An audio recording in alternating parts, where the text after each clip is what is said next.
YouTube channel naman natin yun, Mon, no? Yes. Up na siya ngayon. Okay, sige.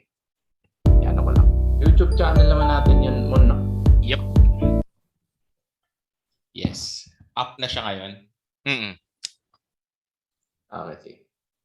Ano ko lang. YouTube channel naman natin yun, Mon, no? Yep. Wala, may nag-e-echo. Ako yun.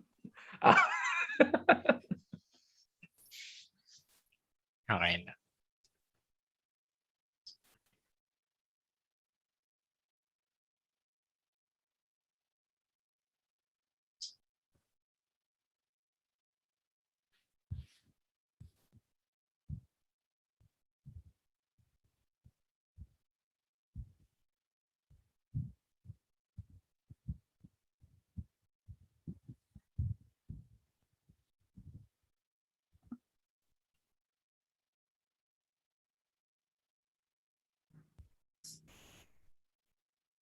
Si Pauline, si Ma'am Merly. Then we pa-send na lang sa iba nitong chat natin. Si Ma'am Yan. Biel, si Ma'am Biel, andyan na. Albert, o si Ma'am Rita Laude. Andyan na si Sarabe. Ano yun na si Sarabe? Yan, si Henrik. Sarabe, Henrik Excondi. Bo. Ano kaya't naligaw si Henrik din eh. Gagawin. Nasaan na ba si... Alam mo bang si Henrik kung nasaan na? Raymond. Nabanggit ko ba sa iyo? Kung nasaan si Henrik? Markov. Nina Timahan. Si Jude. Sino nga ba taga-ano yun? IPLC. Si Kadalig Batangay.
Admit na po tayo. Start na tayo mag-admit DNB. 1:30 na.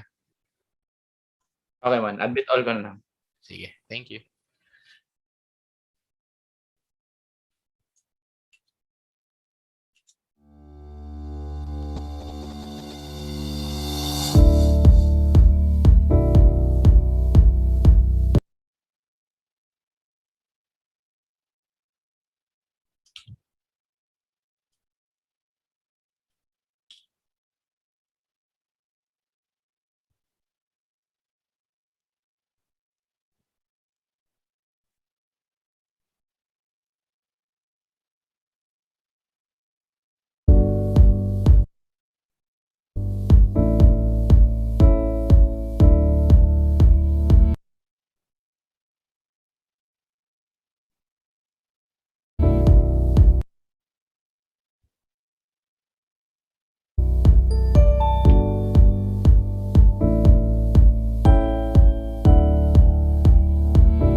sa iba pong nais pang sumali sa ating Zoom meeting link.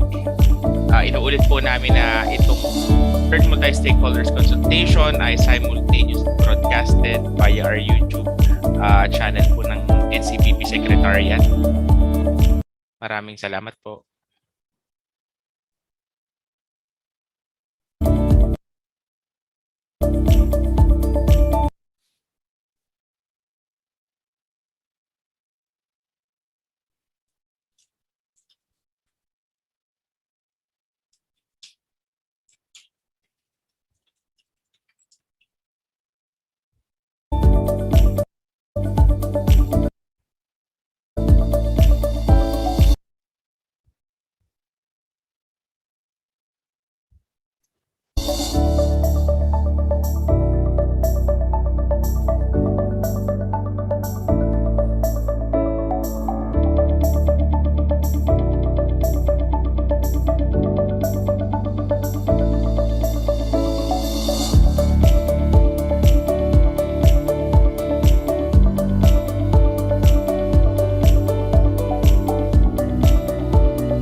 Magandang hapon po sa ating lahat. 1:40 na po, so mag-i-start na po tayo sa ating program.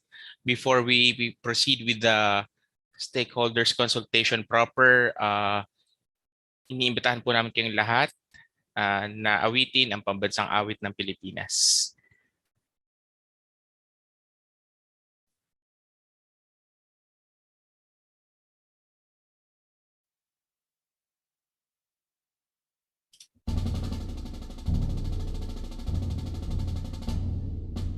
Bayang mabiliw, pelas ng silanganan, alam ng puso, sa dibdib mo'y buhay.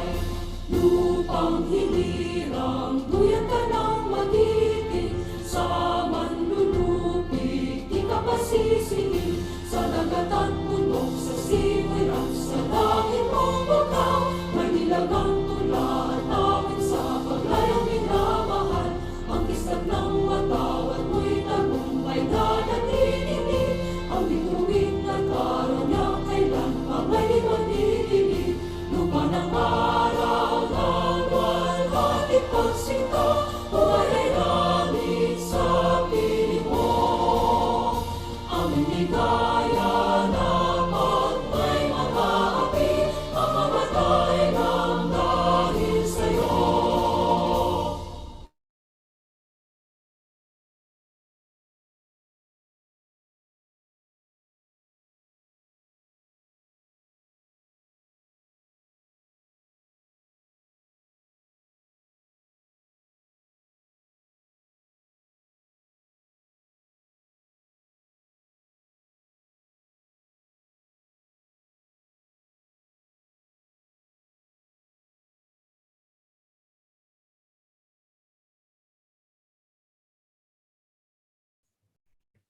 Miss Ruby.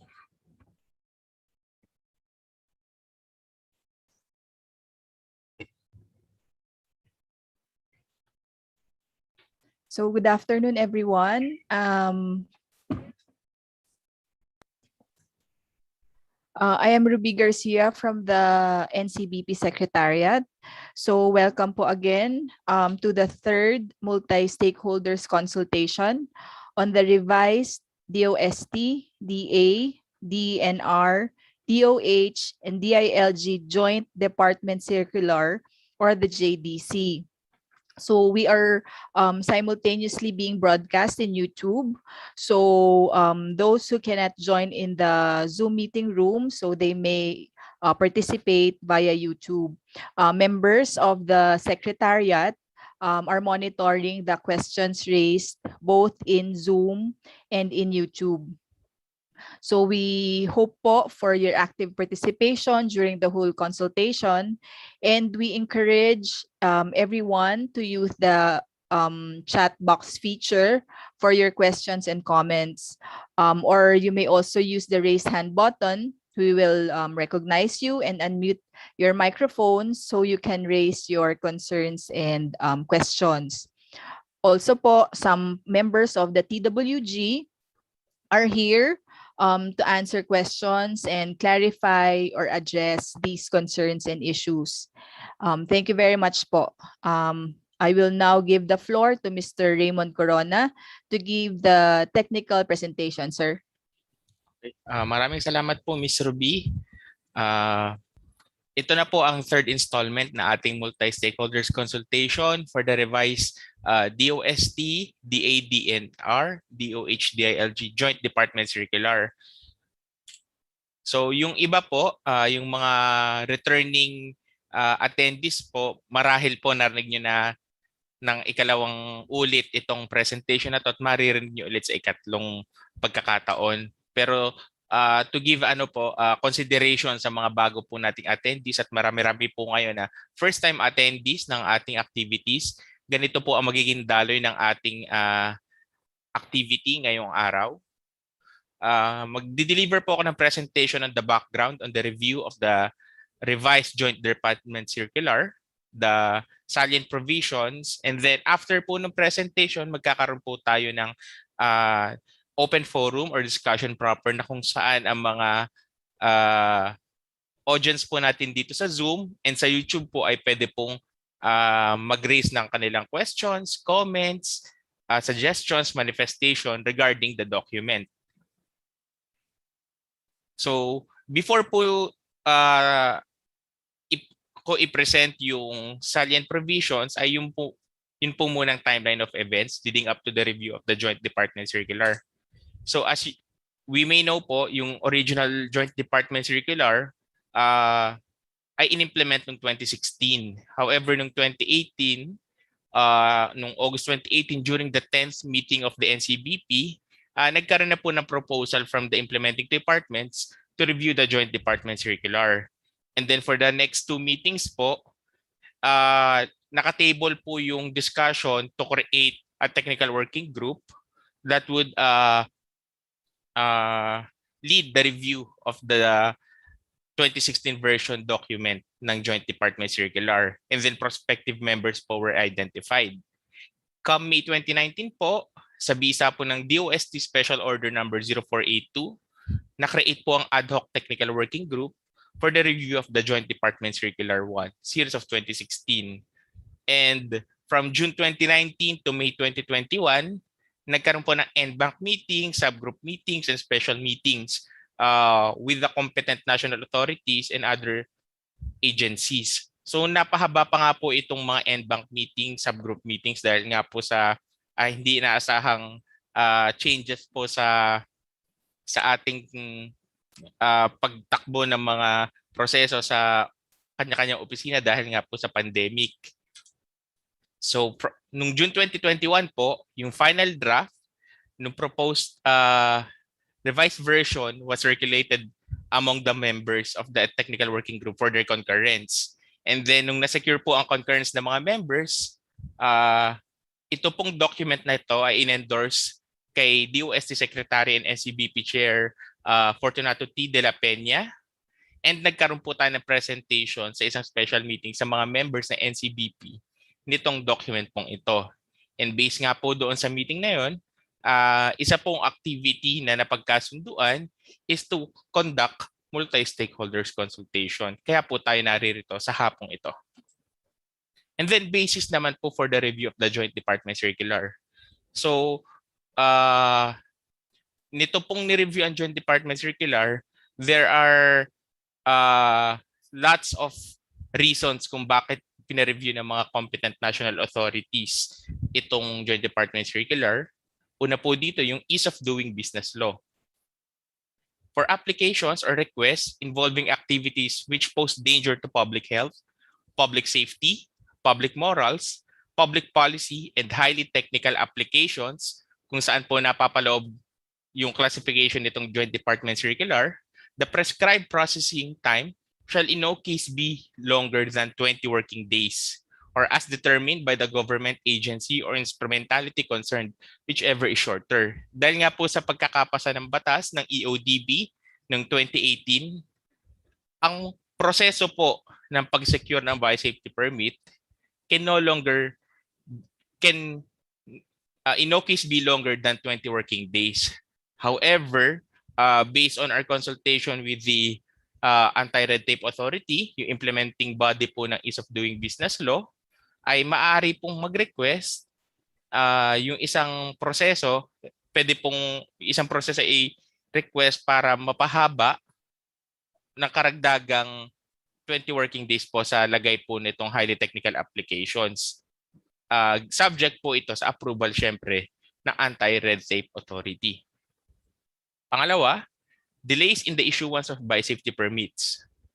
So, nung isa pong may presentation po ng 2018 na kung saan nakita na may significant number of delayed evaluations.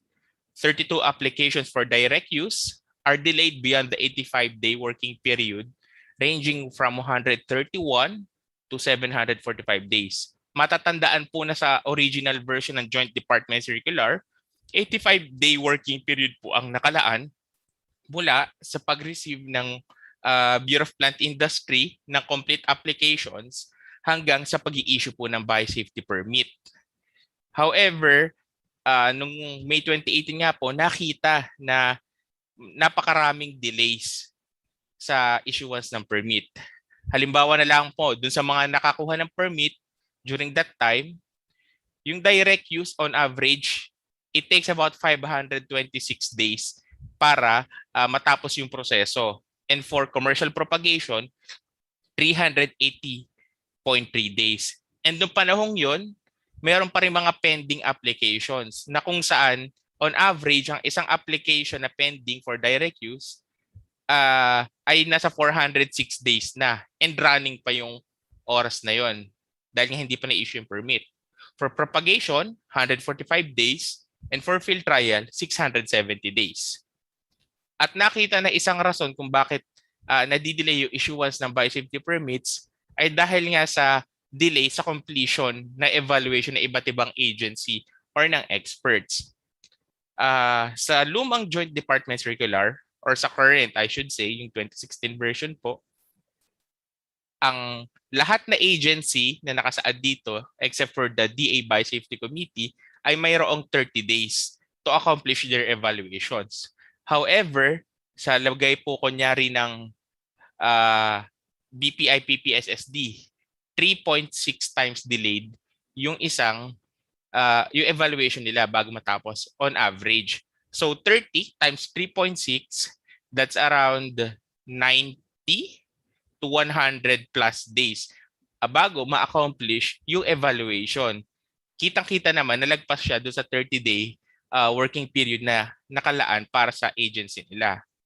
And mangyayari yung ibang agency, magkakaroon din ng delay. For example, yung DOHBC, DNRBC, yung mga STRPs, and yung socio-econ expert, it all adds up to the delay in the issuance of the biosafety permit. Non-synchronicity of single and stack direct use events. Based din sa presentation noong May 2018, the feed supply chain sector raised their concern that stack events may be invalidated once its single components expire. So sa JDC 2016 po kasi, aside from the approval po ng mga single events na ginamit for stack events, kailangan pa rin pong may valid biosafety permit yung stack event bukod pa sa mga single event kahit na-approve yung mga yon. So, nagkaka-issue na yung concern noon na halimbawa may isang single event na nag-expire dun sa dalawang stack event. Kahit may valid biosafety permit pa yung stack, pero paso na o expired na yung permit na isang single event, hindi pwedeng, para ka mangyayari, hindi valid yung permit for direct use hanggat hindi pa nare-renew yung permit ng single event.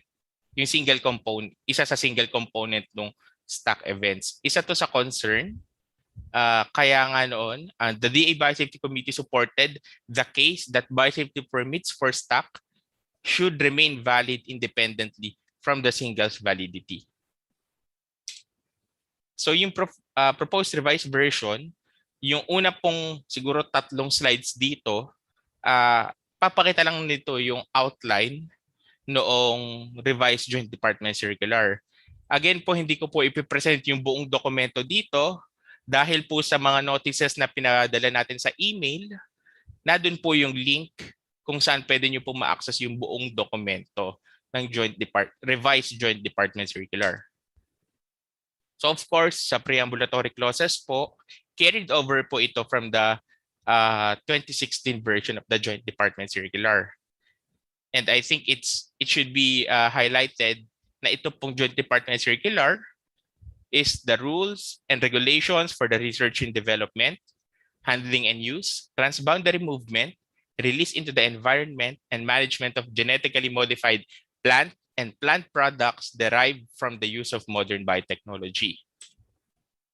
Ang karagdagan po namin na inilagay sa preambulatory clause ay yung Ease of Doing Business and Efficient Government Service Delivery Act of 2018 o yung tinatawag po nating EODB law. So Article 1, General Provisions, Article 2, Biosafety Decisions, Article 3, Administrative Framework. Makikita po natin dito yung mga pagbabago. Halimbawa yung Section 6 po, yung joint assessment group. Ipapaliwanag ko po mamaya yung function ng joint assessment group in detail no, pag ipinakita ko po yung flowchart ng processing ng applications. And then makikita rin po natin dito yung BPI Biotechnology Unit, which is a reiteration lang ng current practice na ginagawa natin ngayon sa pag-implement ng JDC 2016. Makikita rin natin Section 9, External Technical Experts. Previously, meron tayong tinatawag na STRPs. Ang role ngayon ng External Technical Experts, kung dati ay required na bawat application ay dadaan sa STRP to conduct yung risk assessment, ngayon na external technical experts may be tapped if dun sa joint assessment group na bubuin, meron kang kulang na expertise na kinakailangan to conduct the risk assessment for a specific application. So, yung joint assessment group po kasi bubuin niya ng mga representatives ng biosafety committees ng mga competent national authorities. So once mabuo yun at ma-determine na, kakailanganin siguro natin ng external technical experts for a specific issue, to resolve a specific issue, yun lang yung time na itatap yung external technical experts.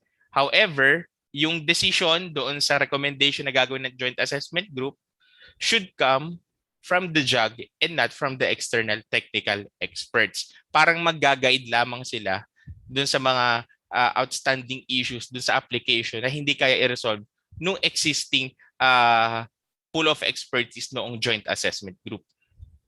Article 4 is contained use of regulated articles. Article 5, field trial of regulated articles. Article 6, commercial propagation. Article 7, direct use of regulated articles for food and feed or for processing. Article 8, genetically modified plants and plant products with stock events.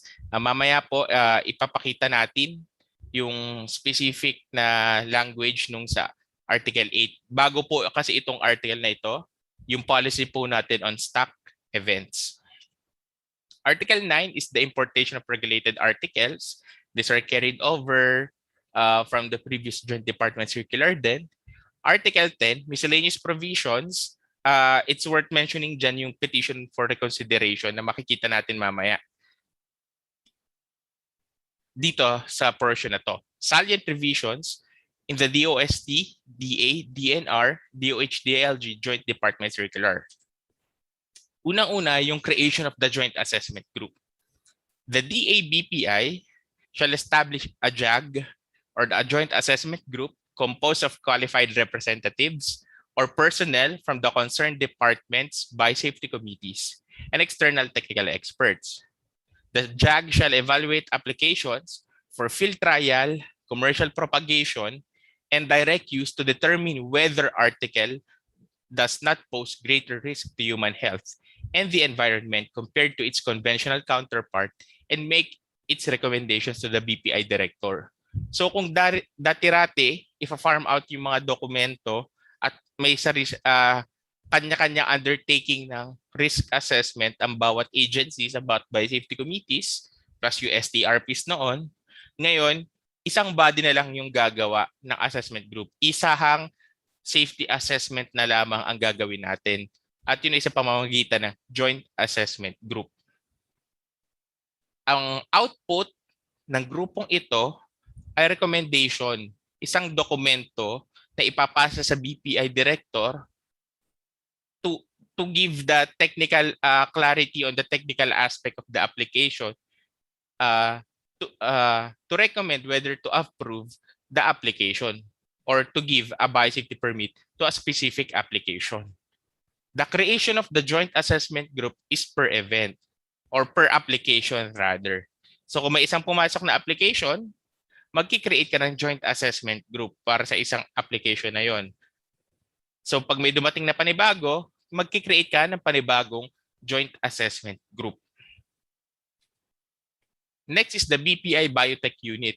Again, sinasabi namin na reiteration to ng current practice natin sa pag-implement ng Joint Department Circular 2016. The DABPI shall establish a biotech unit with a dedicated staff and based within the National Plant Quarantine Services Division to provide frontline services, nagre-receive ng mga documents, at saka yung pag halimbawa may query si applicant regarding their application, kay BPI Biotech Unit siya lalapit. For the processing of applications for field trial, commercial propagation, and direct use permits. The BPI Biotech Unit shall also provide technical and administrative assistance to the Joint Assessment Group. So it states na magpo-provide din ng secretariat function ang BPI Biotech Unit sa mga joint assessment groups na i-create.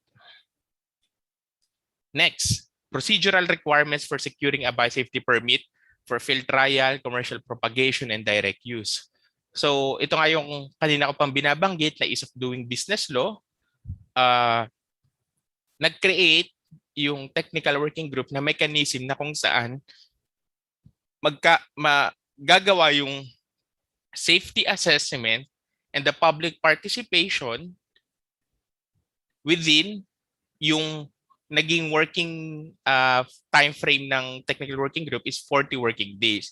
This is again based on our consultation with the Anti-Red Tape Authority na kung saan kapag naman daw tulad ng ganito sa Joint Department Circular, multi-layered at iba't ibang agencies yung magi-implement, bawat agencies may kanya-kanyang role and function, pwedeng i-grant yung request na yung 20 working days ay ma-extend madoble hanggang 40 working days.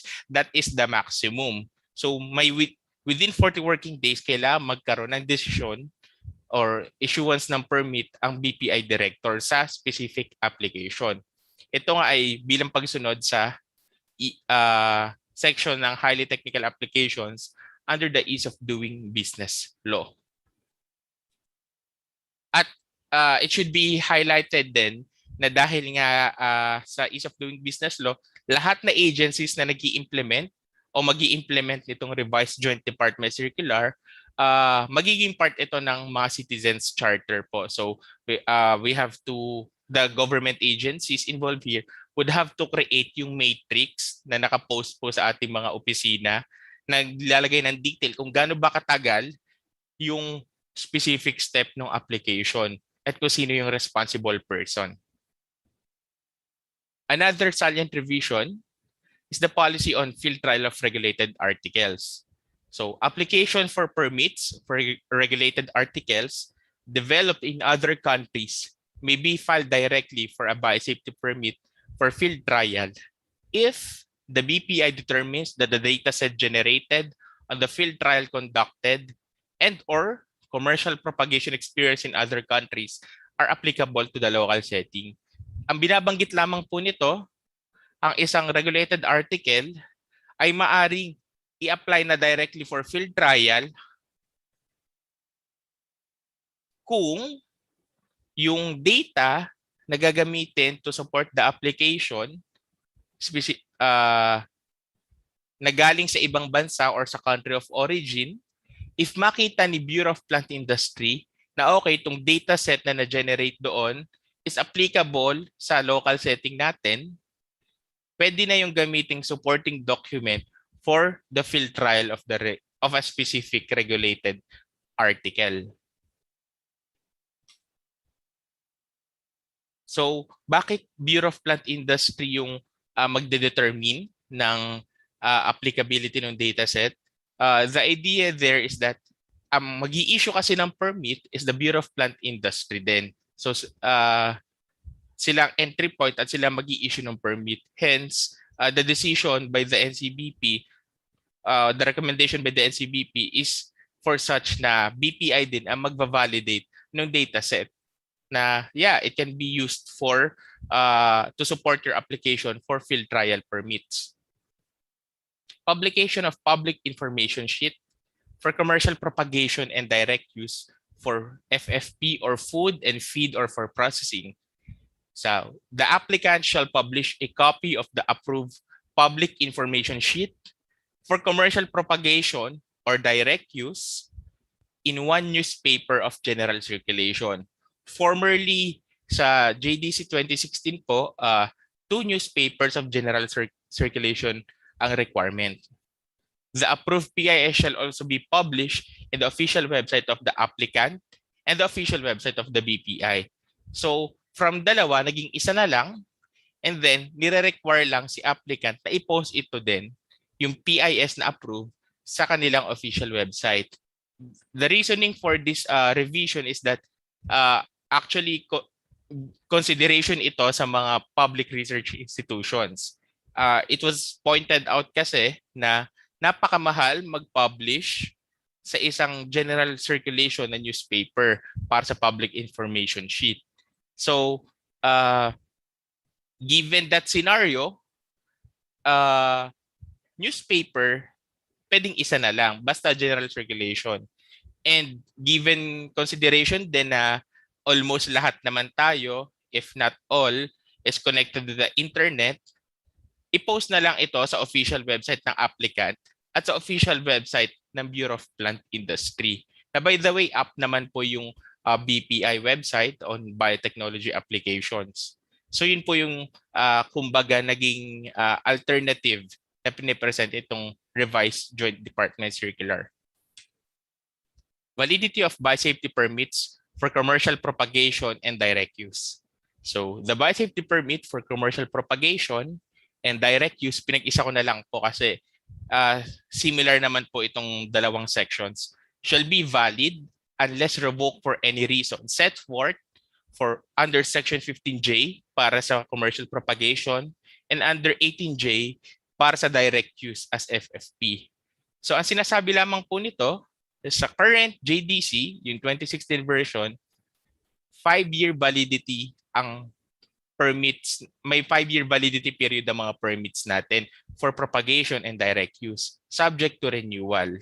Dito po sa revised Joint Department Circular, wala na pong expiration ang biosafety permits natin for commercial propagation and direct use. However, it can still be revoked anytime if magkakaroon ng violations sa biosafety conditions sa biosafety permit and do sa mga reasons set in Section 15J for propagation and Section 18J for direct use. Ito naman po, genetically modified plants and plant products with stock events. Plants produced through conventional breeding of approved genetically modified parental lines and their derived products are not considered novel. The BPI can be requested to register stock events in the BPI Approval Registry for propagation or BPI Approval Registry for direct use, as the case may be. The permit holder may also request the BPI to register any substocks. Ang binabanggit lamang po nito, hanggat ang mga single events mo ay may existing at valid biosafety permits, hindi mo na kailangan i-apply separately yung stock events mo under ng process na pinagdaanan ng singles. Ang mangyayari na lamang, i-request sa BPI na ma-update yung approval registry to include stock events and any substocks. So kanina po kasi 'di ba example natin dalawa lamang. Pero halimbawa po may multiple single events ka, limahan, yung any combination ng halimbawa na 4 lang, 3 lang, 2 lang, basta lahat na single events ay may existing and valid biosafety permit, i-register na lamang sa BPI approval registry. Next, petition for reconsideration. Ito naman po yung sinasabi kong isa sa salient change sa miscellaneous provisions. In case of applications for field trial, commercial propagation, and direct use, an aggrieved party may request for a reconsideration of the decision to the DA Secretary within 15 working days from the announcement of the decision.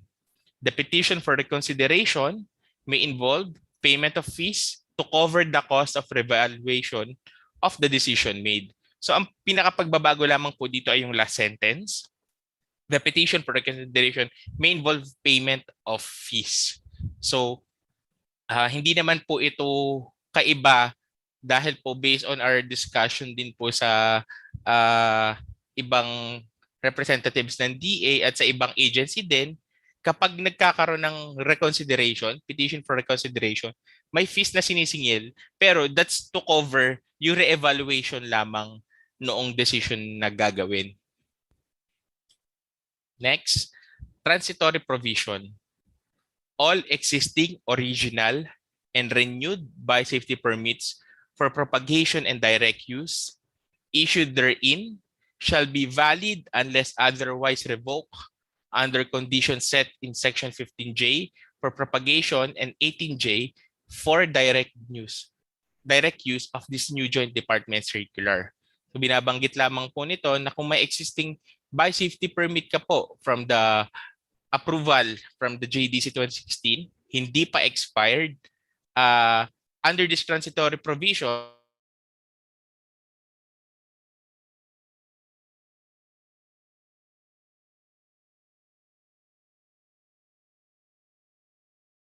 year validity period then. And effectivity.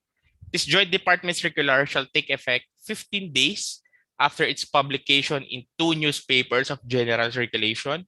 A copy of this issuance shall also be submitted to the University of the Philippines Law Center. So maraming salamat po. So again, reiterate lang po namin, before tayo mag-proceed dun sa flowchart na ipapakita ko po, dun po sa mga wala pang kopya nung revised Joint Department Circular, kindly visit tinyurl.com/revisedjdc2021 to download this document po. And any comments po na gusto niyo ipadala kahit ngayon or kahit sa mga susunod na araw, you may send it via email at secretariatncbp@gmail.com. So mamaya ako na po pupuntahan yung schedule. Mag-swap lang po ako ng screen. I-share ko naman po yung flowcharts.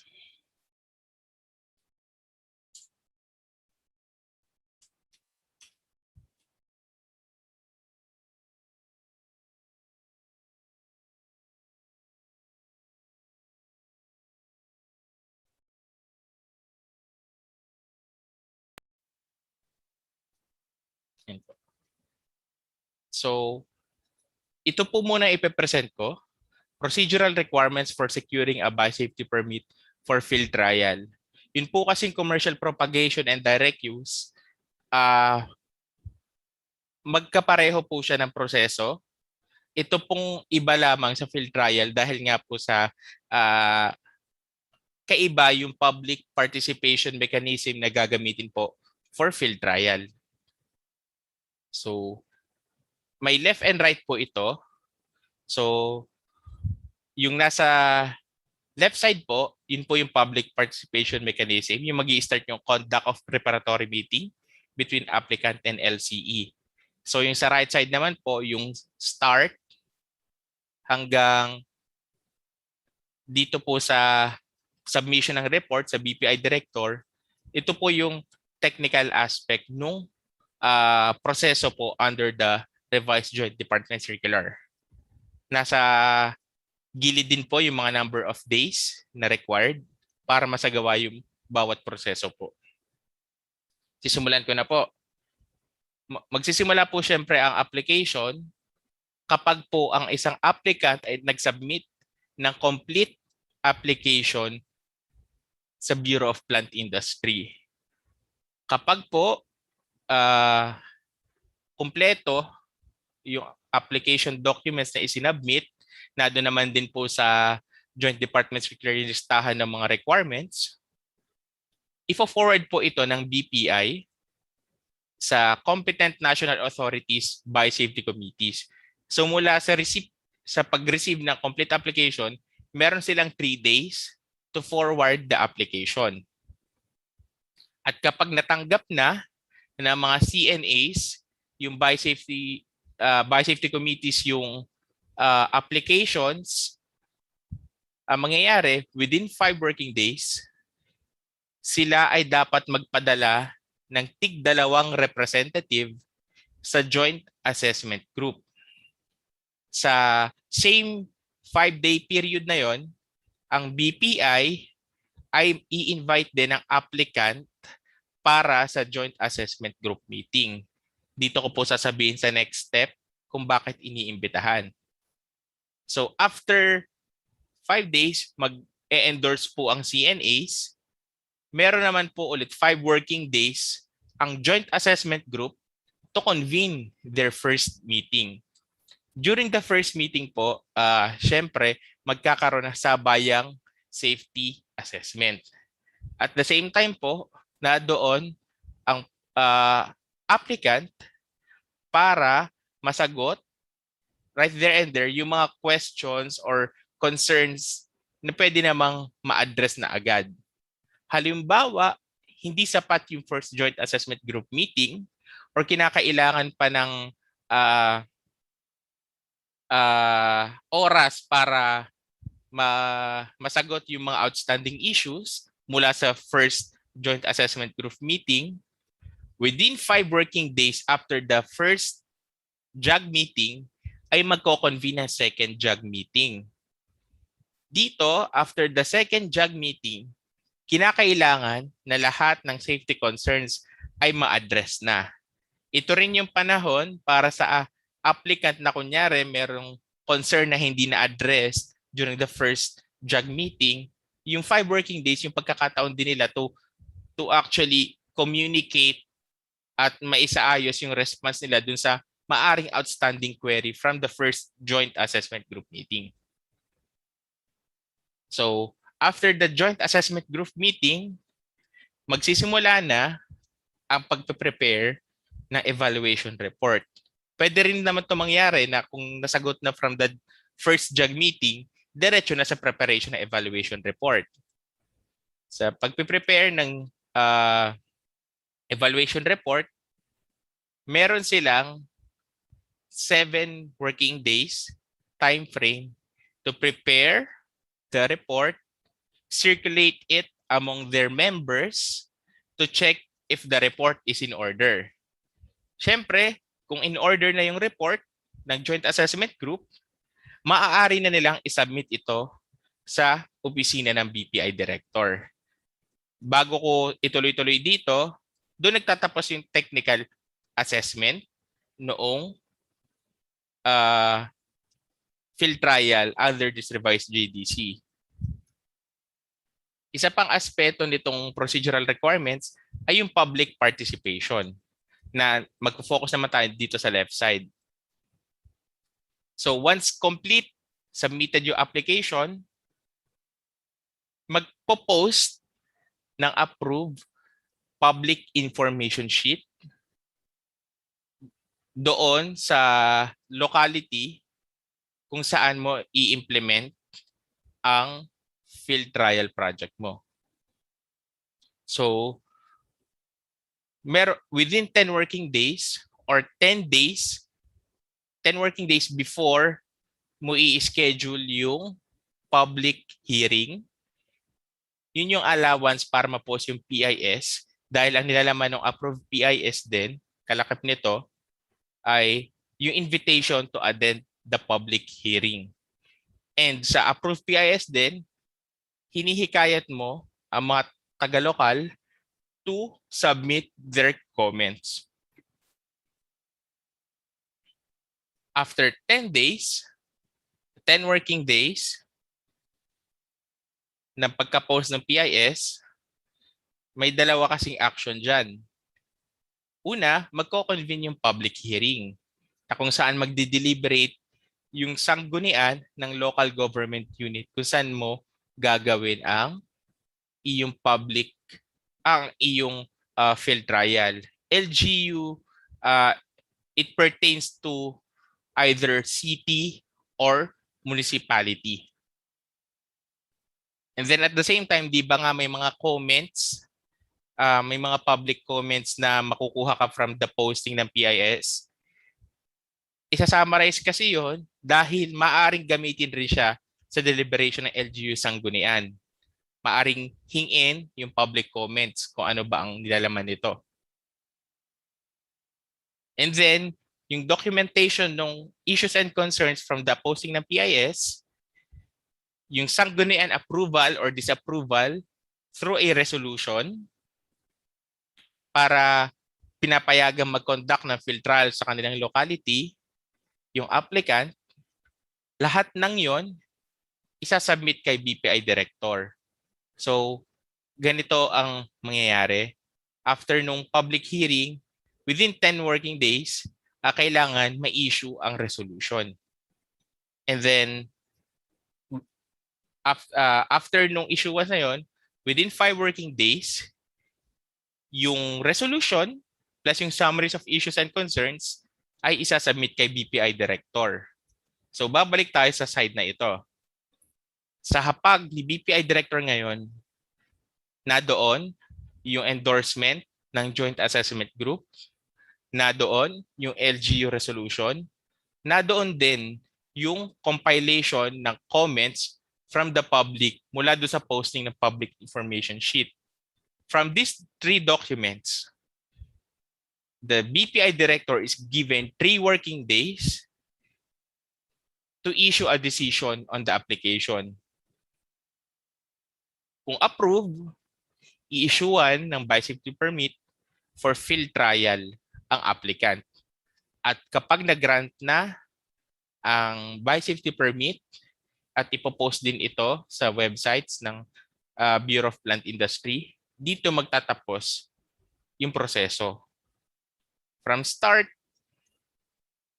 till the end, approximately it would take 28 working days para matapos yung application process.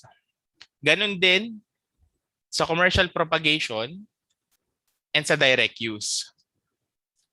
Kung titingnan natin mabuti, yung time frame ng Joint Assessment Group ng technical evaluation ay parehong-pareho lamang.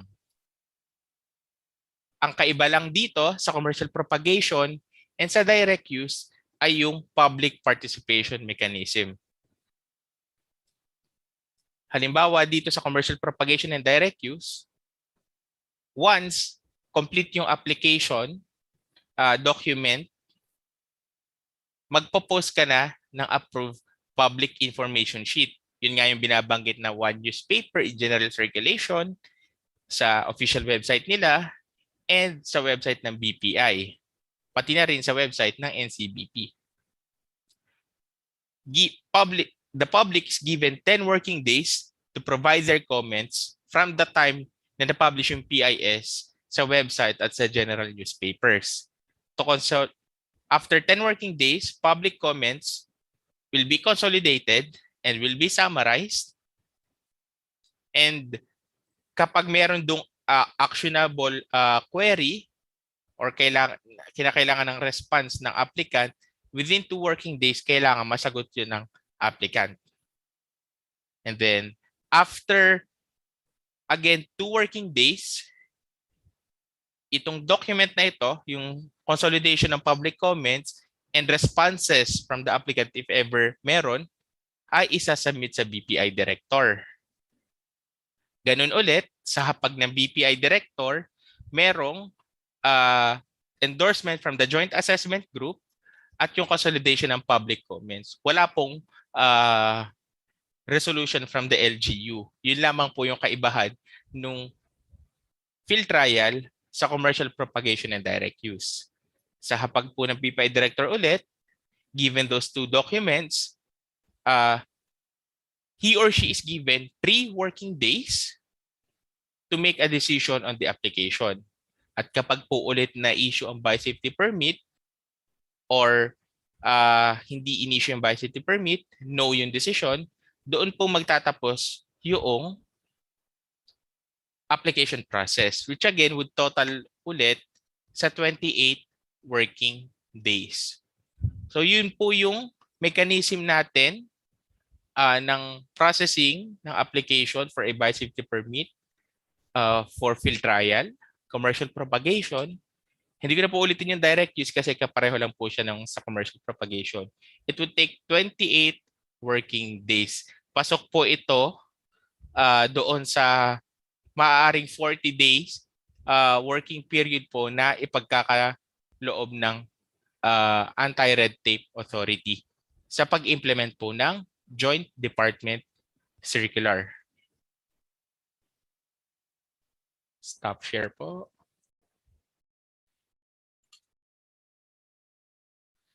Lastly po,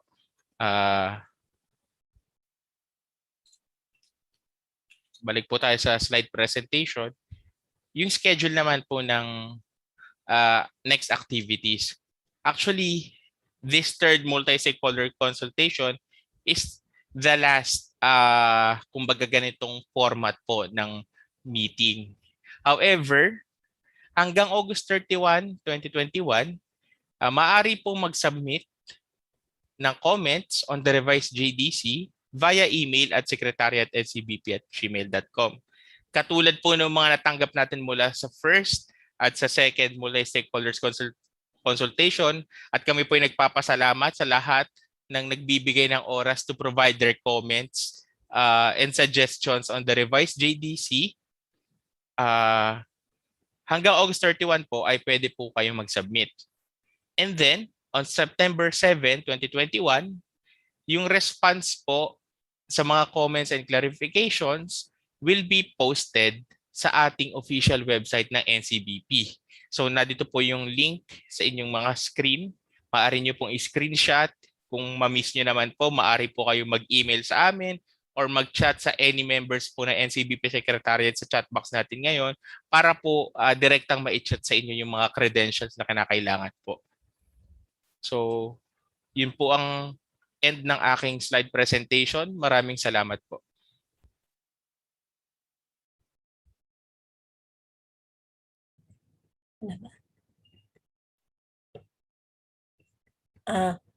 Maraming salamat, Raymond, for your presentation, for a very clear presentation.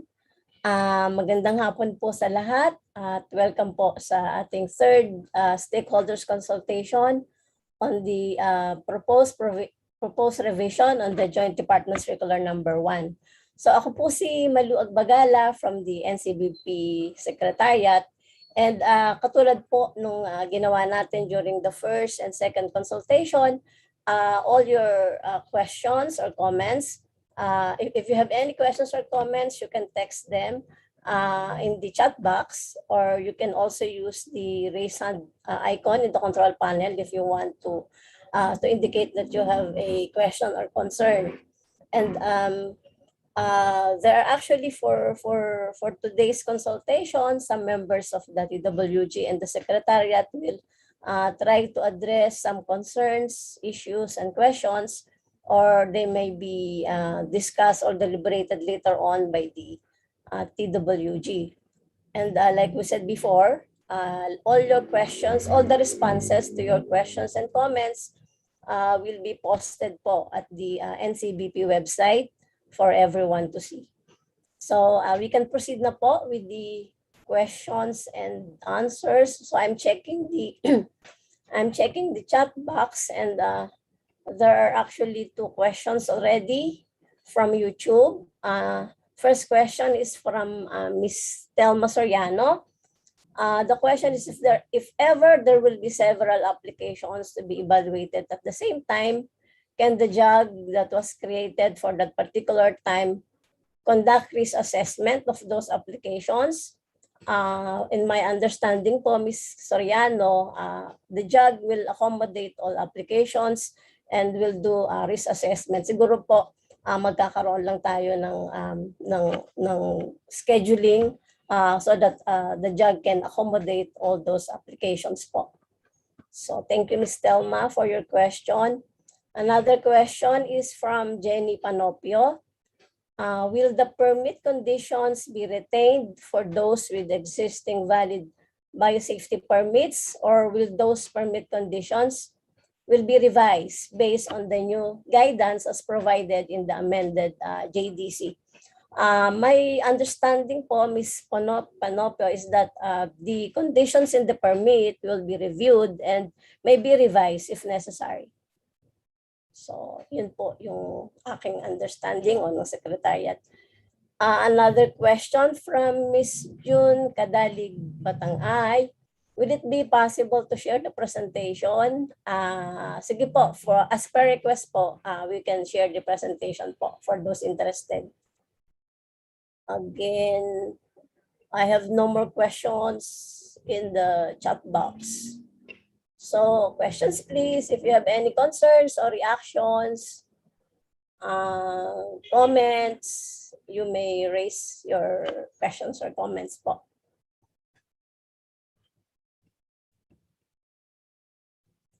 Two participants raise hand. Yes. Ma'am, Dr. Carino would want to manifest something. Miss Dr. Carino?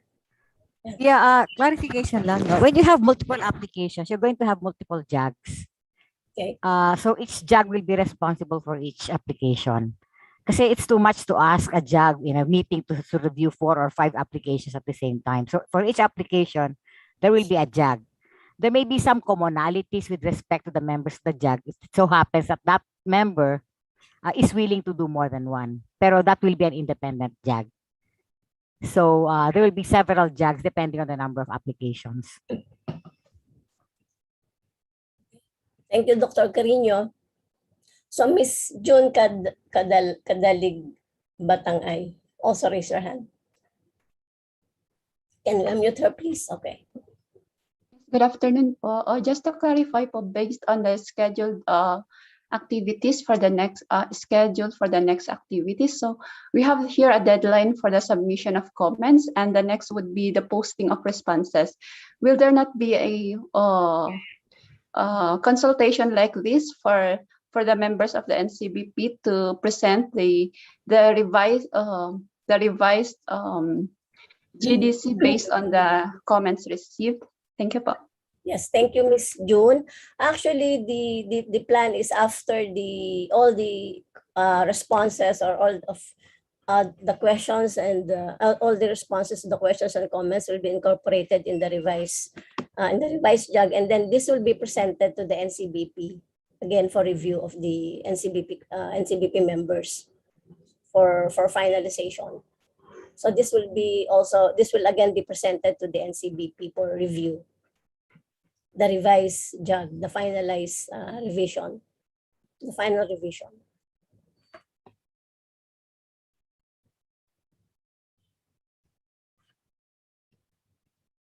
Okay, so I'm checking again the chat box. Dr. Villarreal is raising his hand.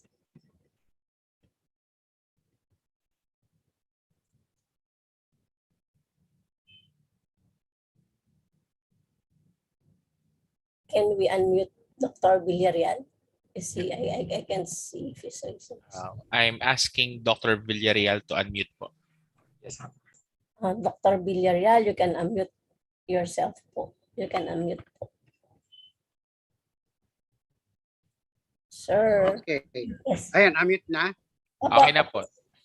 Okay, first of all, congratulations. I thought that was a very clear presentation. Ang tanong ko ay simple lang. Ano ang pagkakaiba nito kung halimbawa ang isang plant breeder ay mag-develop ng high beta-carotene tomato? Gaano katagal makukuha ang permit to grow commercially the so-called high beta-carotene tomato? Based po sir dun sa ating bagong JDC, ang total processing days po ay within 40 days. Pero hindi, high beta-carotene tomato naman hindi naman product to ng biotechnology. Wala pong hindi po sir, pag po hindi GM product, hindi naman po covered ng JDC. Hindi nga, ang tanong ko, gaano katagal? Kung halimbawa nakadevelop ng high beta-carotene tomato, mag-apply sa Bureau of Plant Industry para to grow commercially, how long will it take? In other words, gusto ko magkaroon ng comparison kung biotech product at yung isa naman na hindi biotech product. For the clarification of those who are listening. Is there anybody from our TWG who would want to address the concern of Dr. Villarreal? Yes, sir. Depende kasi, sir, kung sino ang ang agency na nag-handle yan, i-register mo for seeds eh. Otherwise, wala talaga namang dadaan ng risk assessment kapag natural o kaya conventional breeding ang ginamit eh. So, Oh, okay. So, registration lang yan sa seed, di ba? Yun lang kailangan mo kung gusto mo and that's optional. Wala pong assessment na gagawin ang JAG. Ang tanong ako nga, kung halimbawa nga isa conventional, isa hindi conventional, pagka conventional, how long will it take? At kapag hindi conventional, yung tulad ng sinabi dito ay gaano katagal? Gusto ko magkaroon ng comparison para sa mga magkaroon ng idea. Meron tao dito sa seed lab, di ba? Sa seed ng DA. Is there anybody from BPI NSIC? Was it BPI NSIC? Is there anybody from the attendees?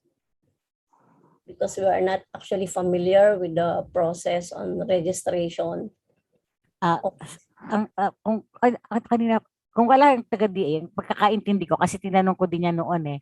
Ang pagkakaintindi ko po, kapag yan ay regular variety na done by conventional breeding, ang dadaanan lang yan kung gusto niya i-register sa seed ay sa NSIC ay yung seed board nila.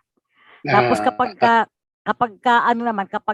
gusto mo ipasok yan, halimbawa meron kang standards, kasi meron standards for certain crops eh. Dadaan din siya sa standards ng certain crops sa BAFS bale. Gaya ng kunyari cassava ka, magkaroon ka ng high vitamin A cassava, dadaan ka sa BAFS. Kasi yun ang magbibigay ng standards for growing cassava, conventionally bred. Only pag GM, dadaan sa ganitong paraan ng 40 days evaluation. Per step po yun. Naintindihan ko, sister, yon. Pero ang tanong ko nga, kung conventional, gaano katagal? Kung hindi conventional, gaano katagal? Para magkaroon ng comparison, yung the regular procedure and the irregular procedure. Hindi naman irregular, kundi talagang napatagal nga because of the biosafety concern. Okay, kung walang makasagot ng I will inquire on that. Nakalimutan ko na nung araw kasi na-involve ako sa rice, sa corn, at sa vegetables eh. Yan basta nakapag-conduct ka ng 2 to 3 trials at consistent ang result eh. Pag pinag-usapan ng seed board, approved na yun eh. Nung araw. Okay. Thank you very much. Thank you, Dr. Villarreal. Dr. Salazar is raising his hand. Can we unmute Dr. Salazar? Okay, thank you. Nung binasa ko yung provisions doon sa JDC, may sinasabi din nga tungkol sa biosafety. So yung biosafety, basically, ang tinitingnan doon, 3 aspects. Parang merong harm and you want to be safe from the harm. So kaya nga may safety na word or portion sa word na biosafety.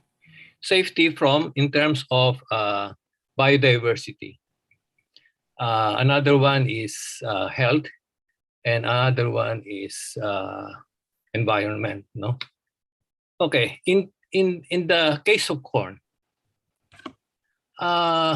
paano yon? Kasi in terms of biodiversity, definitely corn is a cross-pollinated crop.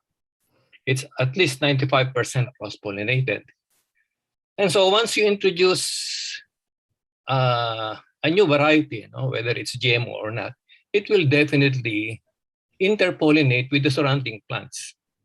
And so if for example, you release a GMO hybrid in a certain community, and the majority of the farmers there are planting native varieties, then you will contaminate definitely the native varieties.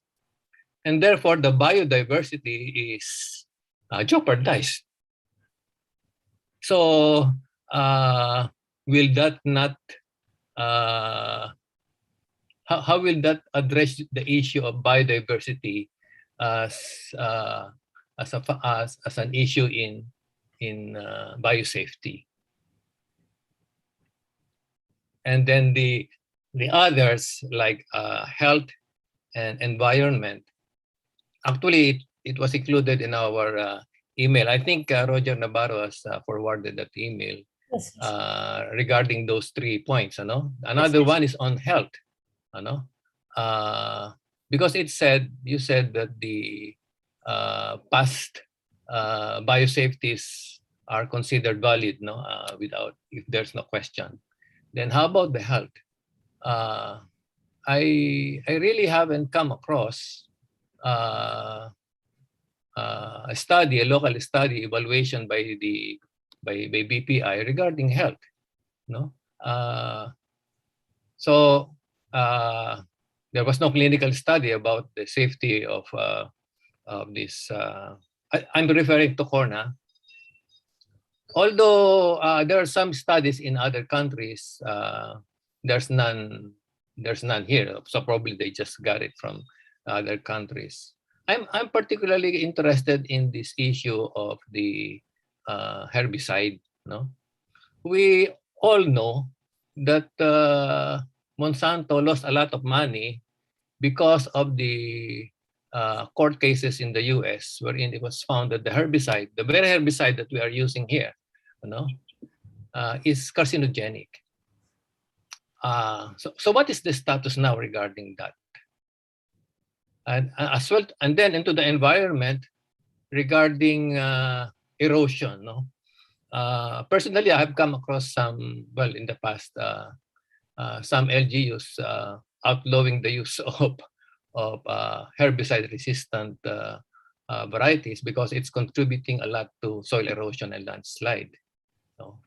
And in one MS study I came across in Sesame, our finding was that in a 23% slope, you could lose 10 tons of topsoil. So I also haven't come across any study by BPI regarding those. So I don't know what will now be the situation with this JDC, because now you have incorporated not only biodiversity, but health and environment. Thank you. Thank you, Dr. Salazar. Regarding po your concern on health, I think DOH is the one responsible for doing the assessment for health concerns. And then for biodiversity, it is the DNR, BMB, who's also in charge of doing the risk assessment. And regarding po, sir, dun sa NK, yung herbicide tolerant, I think years ago, I just can't remember anymore the year. I think meron pong ginawang study ang DENR regarding po doon sa effect po ng impact po ng herbicide tolerant GM po. Hindi ko lang po ma-recall yung year, but then I remember meron po silang study. So Dr. Carino would want to address your concern po, Dr. Salazar. Ever since naman kasama naman yung health and environment sa lahat ng assessments kasi sumusunod tayo sa Cartagena Protocol kasi signatories tayo doon eh. I-address ko lang yung tungkol sa herbicide tolerance. Kasi yung registration of glyphosate has not been revoked. And if there indeed is going to be a lot of hazards with respect to human health and environment, that would have been flagged. Pero hindi pa nire-revoke ng FPA ang permit niya. So nagagamit niya sa other crops. And so we do not see any difference between the assessment that we'll do for corn versus the assessment that we'll do for other crops that utilize glyphosate as an herbicide. Now, I'd just like to mention something, no? Wala akong alam na any regulatory worldwide that has revoked the permit for use of glyphosate, despite the fact na nalagay sa IARC. And also, as a toxicologist and a biochemist, kung titingnan mo yung structure ng glyphosate, it's actually a glycine analog. And its safety, I think, as compared to triazines and the urea herbicides are actually much, shall say, on the positive side. But nevertheless, yan ay purview po ng FPA. If FPA still allows the use of the herbicide, then wala kami magagawa. Yan po ay legit na pwede nilang gamitin. And you can make representations, of course, to the FPA to say that, hey, you have to revoke the permit kasi from our point of view, it has been associated with carcinogenicity. Yun pong with respect to the natural, yung sinasabi natin contamination, ang Mexico has faced that issue and has allowed the use of GM corn despite the fact na sila yung center ng biodiversity. At saka kung tutuusin nga po, dahil open pollinated yun, pwede naman natin sabihin, di nako-contaminate ng local varieties din yung mga hybrid varieties natin. So I think, white corn, yellow corn, there are always some intermingling. Pero I will ask the plant breeders to address that issue. Perhaps Viol is around, so Yes, Dr. Villegas would want to address the concern. Dr. Villegas. Yes, naririnig na siguro ako. Po, ma'am. Gusto ko yung question ni Art on health.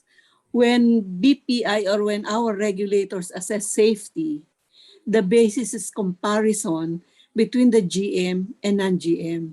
Are they comparable? Yung mga metrics like decompositional analysis and other items. Is the GM comparable to the non-GM except for the trait na idinagdag? Yun ang magiging basis. Kung hindi naman siya magkaiba, dinideclare na yun na as safe as. And then yung sa environment, sa erosion, ang alam ko, ang DENR, meron silang regulasyon na pag ang slope ay, di ko matandaan kung ilang %, hindi yung suitable for agriculture. I have seen areas in Quirino and Vizcaya, Nueva Vizcaya, na kasi gusto magtanim ng farmers, wala silang lupa, kundi yung slopey, hilly areas, pinipilit nila doon.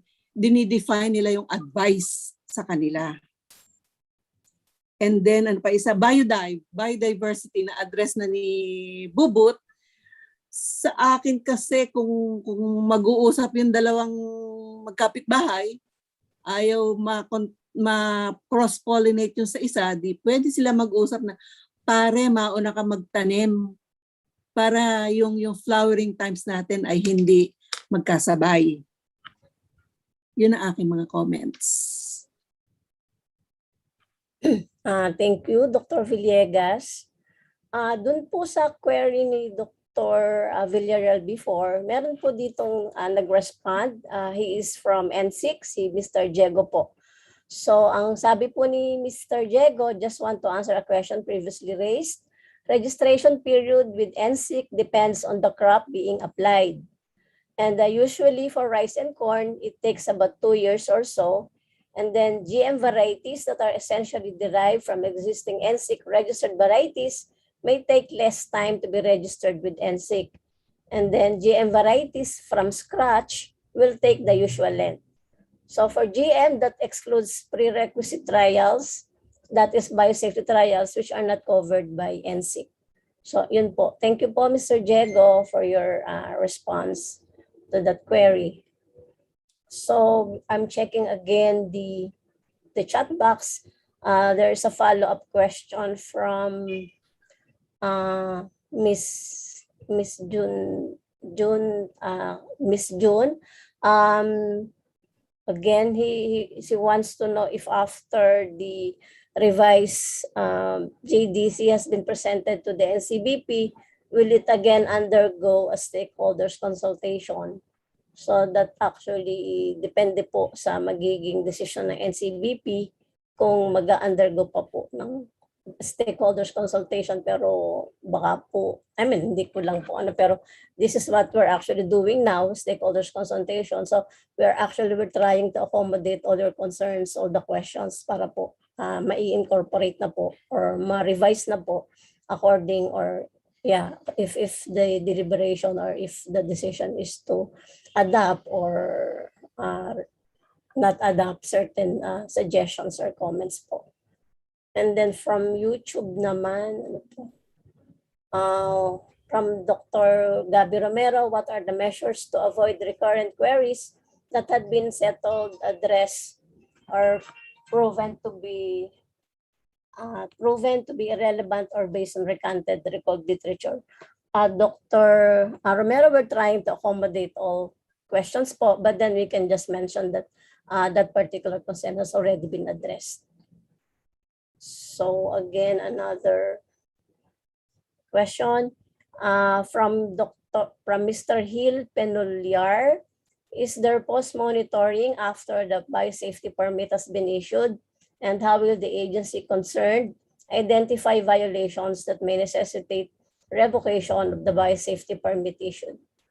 So after po ng biosafety permit ay may issue, meron pong post-monitoring, depende po sa ano po yung permit conditions. And then how will the agency concerned identify violations? So since there are regular monitoring, so all those observations are being noted po by the monitoring team. Again, questions. I'm looking. Again from Mr. Hill Penuliar, if there is significant modification in the application, how will this affect the turnaround time to get the permit, and will the second review require payment? Would our members from Dr. Carino is raising her hand. Dr. Carino. If there is a significant modification in the application, depending on how significant it is, it will have to undergo a fresh review. So the ball is on the applicant's part. Kung very minor lang naman yung modification, perhaps you can proceed with the risk assessment. But if the modification involves something that will have to bear on the risk assessment, back ka sa step 1. It is going to be treated as a new application. Kasi it might be that you may need a different JAG for your application. Ganun po ang nakikita naming proseso doon. Thank you, Dr. Carino. I can see Miss Amparo Ampil is raising her hand. So can we unmute Miss Ampil? We are unmuting Ms. Dr. Ampil. Okay. Good afternoon. I am not doctor, I'm directress. Sorry. Anyway, this is my question kasi you don't anymore have a permit. What you have is a clearance. It's permanent for as long as the conditions of the GMO when it was approved remains the same. Ibig sabihin walang babago, pati 10-year set conditions. Ang question ko lang ganito kasi ang permit, it was actually used by the regulatory agency, BPI, DNR, etc., DOH, DOST, DOH, yes, to regulate the regulated person. So by virtue of this permit, they can impose kunwari insect resistance management, weediness control, invasiveness of weeds, etc. How now will the regulatory agency be assured that the technology developer will be able to still comply with the conditions that you set before in his permit? Of course, you do monitoring, but still, wala na kayong regulatory tool eh. So, libre na sila eh. So, what will this JDC accomplish when it does not give out or a renewal of permit anymore? What do you, kasi nakita ko baka may mangyari, and what would you suggest or recommend? Thank you. Thank you, Director Ampil. Mambubut. Yeah, actually, it's still a permit. We're still using the word permit kasi wala pa namang issuances ang DA with respect to the use of the word clearance. Yung permit conditions or whatever document emanates from that will be live as long as the information and the conditions necessary would still exist. Kaya lang magiging time bound. Halimbawa kung insect monitoring, hindi naman siguro kailangan every year for 10,000 years you'll have to do that. But it may be, let's say the imposition will be, if you want to keep your permit live, we will do insect resistance monitoring on the 5th of every 5 years. And we'd like to see the data on the field and as well as lab data on that. Parang ganon. So kaya nga sabi, titingnan yung mga existing permits ngayon, kung ano ang kanilang conditions. And maybe it will be time bound. Kasi if you want to keep your permit live, then you have to keep complying with the permit conditions. Otherwise, it will be withdrawn. And you cannot no longer put it into the market. Okay. Ganun na mangyayari.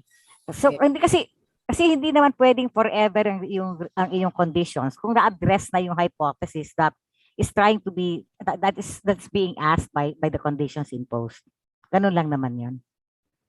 Yes, ma'am. Thank you for your response. Pero ma'am, yung scenario niyan is the technology development should be very responsible, should have social responsibility.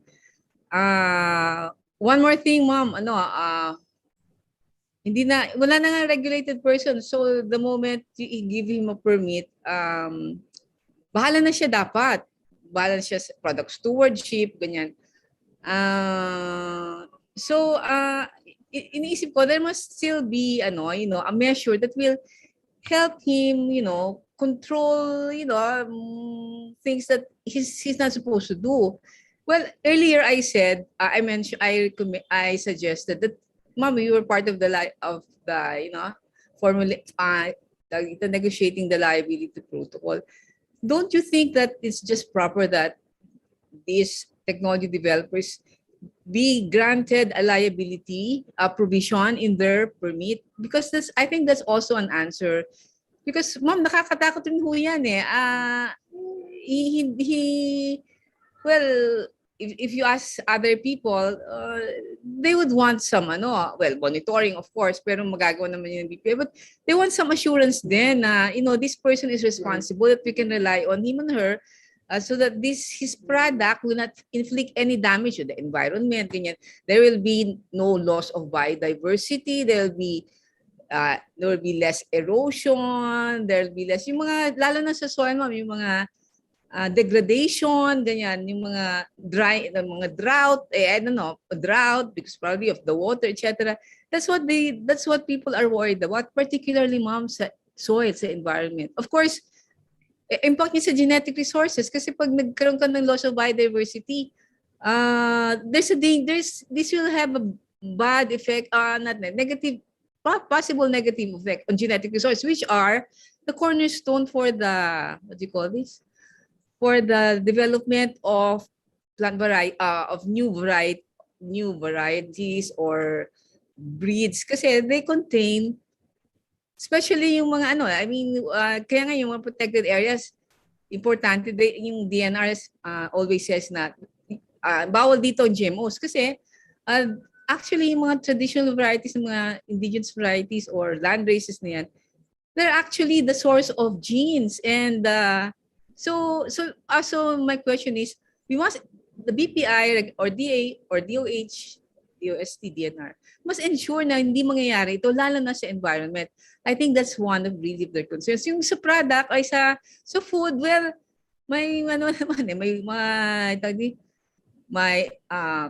food control system under the Food Safety Act, under Codex, etc. But environment, ma'am, very reactive yan, very dynamic. So how can you have, let's say, a dynamic conservation? Sorry, that's the project of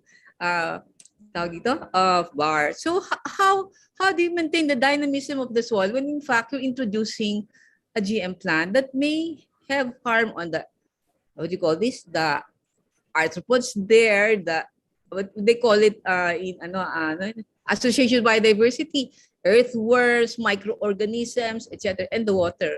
I mean, how do we ensure nga na ito? So there must be, I think, a liability provision. And ma'am, what actually I learned in the negotiations of that, sa environmental, medyo sensitive siya kasi special environments like kunwari protected areas or where traditional varieties are, or di ba, ma'am? Anyway, and to prevent yung you need to protect the environment, landslides, erosion, etc., flooding, etc. Thank you, ma'am.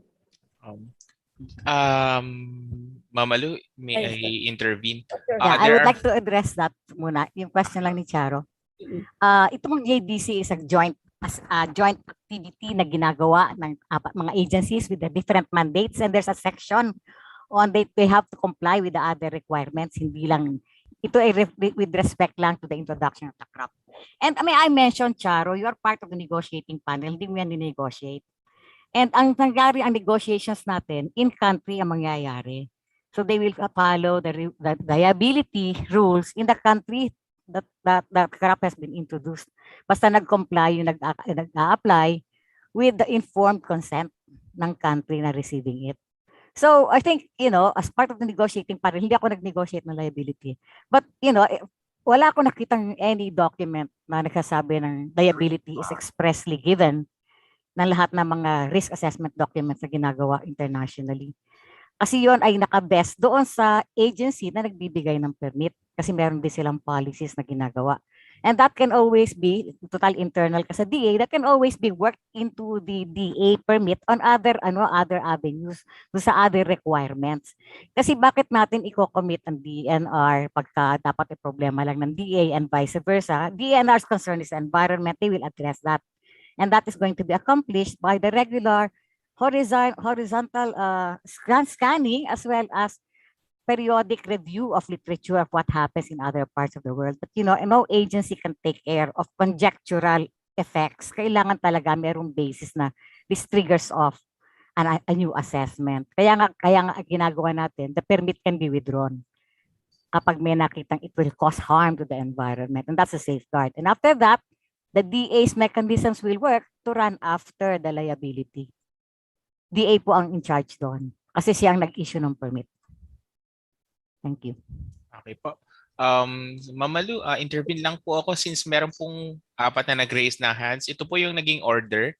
Dr. Salazar, then Mr. Roden Lizardo, then Mr. Sid Manalo, then Mr. Roger Navarro po. So first po si Dr. Salazar. Okay, tungkol dun sa threat sa biodiversity.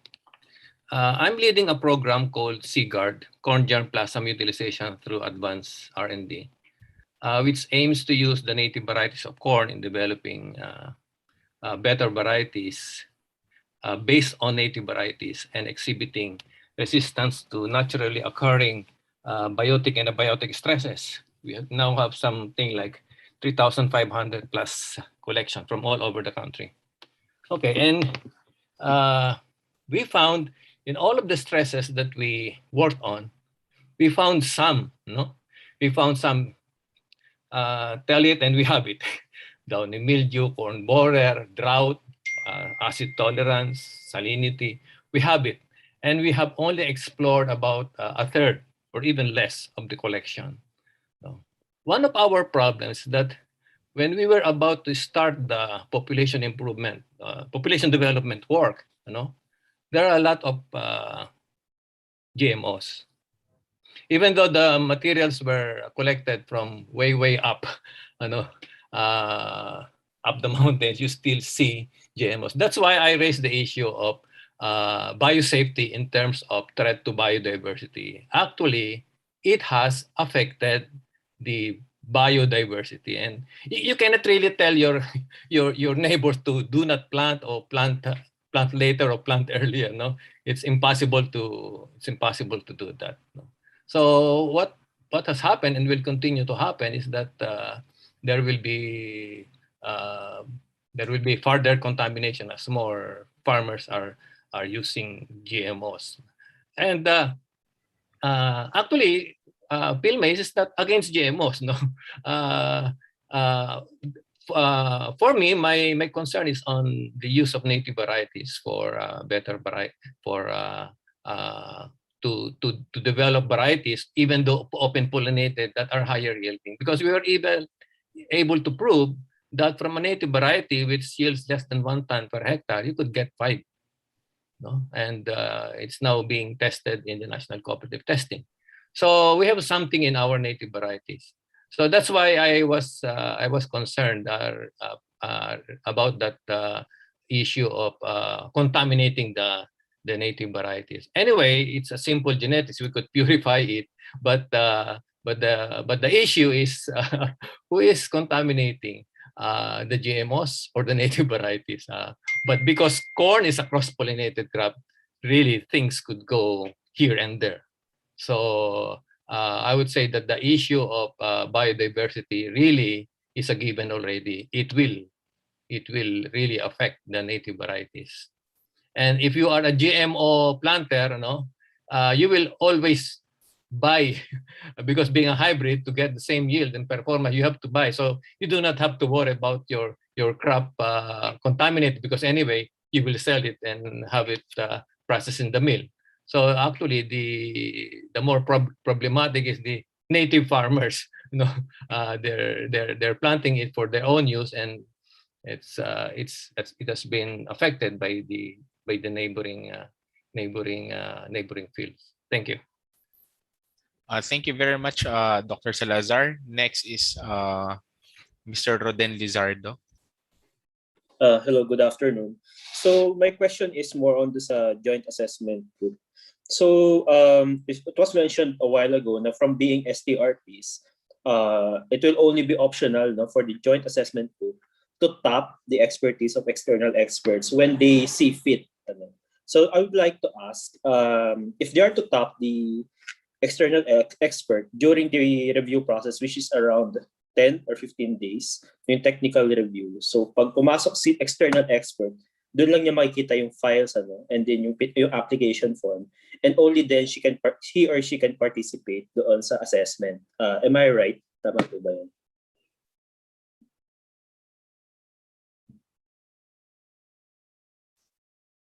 Dr. Carino would answer po. Actually, ang idea is before you even attend the JAG, kung mayroong makita ka ng deficiency, magre-request ka na ng technical expert to come in. So yung technical expert will be briefed and then will be given the important part ng dossier. Kasi halimbawa, it's with respect to the, let's say, the breeding program na kunyari is a crop that is not as well studied, kaya wala pang expertise doon sa existing, na pwede maging existing sa mga biosafety committees, itatanong na yun sa kanya. Then let's say with respect to a particular virus at walang virologist na kaya yung virus na yun, then that aspect will be addressed by the expert, external expert. Yun lang ang i-address niya. Hindi siya magpa-participate sa risk assessment per se. Bibigay niya yung input. So, kunyari tinanong siya, ano bang klaseng possibility ng infection nito ay, kunyari ito by DNA virus, RNA virus, and will it be able to form hybrid viruses? Kunyari lang, no? And then sasabihin niya kung oo o hindi based on his knowledge. And that is the role of the expert. But all the assessments will be in-house. Kaya ang capacity building na gagawin ng mga units should actually be sufficient to address the common issues. Specialized issues will require the external experts. Yun po ang role ng external expert. All right. Next hand po na nag-raise, I see Mr. Sid Manalo from C-Rise. Thank you very much. Good afternoon po sa lahat, sa Secretariat.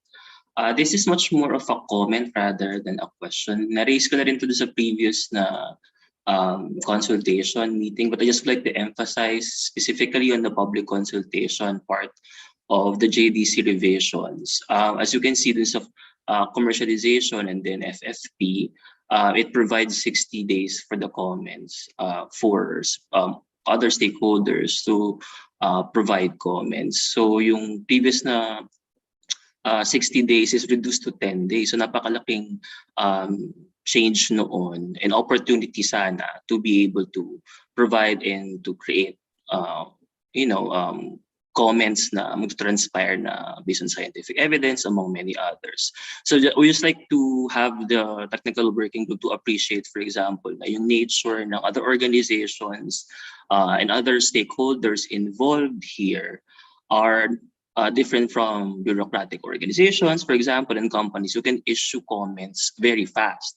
Most definitely, if you work with other communities and grassroots organizations, it would require a little bit of a dynamism to really create a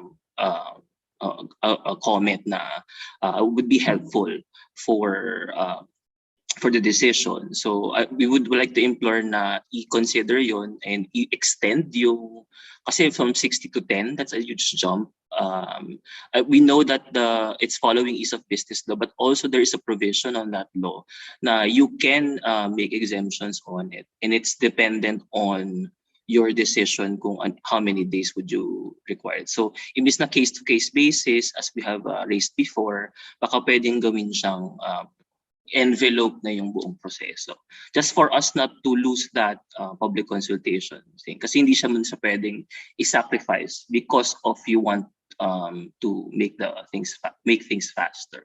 So much more of that comment. And then also specifically related to this in sa public consultation measures, Article 2, for example, there are changes in specific words before yung sa consultation with communities, cultural communities, nakalagay doon shall. On the 2021 revision, it's may. So even it's a simple wording, different yung maaari sa dapat. So we would look into documents and send specific comments still to the group. We have until August 31 and hopefully you will be able to consider this and ma-invite din kami doon sa paano ba siya babaguhin and what would be the final document. Yun lang po. Salamat.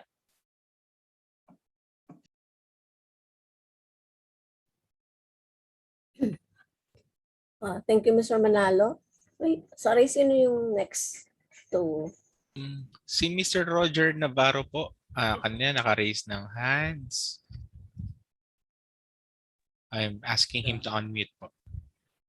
Okay, thank you. Maraming salamat po. No? Anyway, na-raise na marami yung raise kanina on the issues and then we raised also yung mga issues namin before in the very beginning in the first consultation and then we also emailed to you the third submissions ng aming position paper regarding the revision of the GDC, no? But we would just like to really reiterate yung mga observations natin. Number one is that yung coexistent failure natin, no? Yung mga stewardship failure natin, yung stewardship failure talaga natin doon sa GM at saka non-GM. As I previously mentioned before and I was also there was a comment coming from Ms. Carino before, no? Nasabi niya na economic daw yung sinasabi ko but at any rate talagang economic naman talaga lahat ito eh.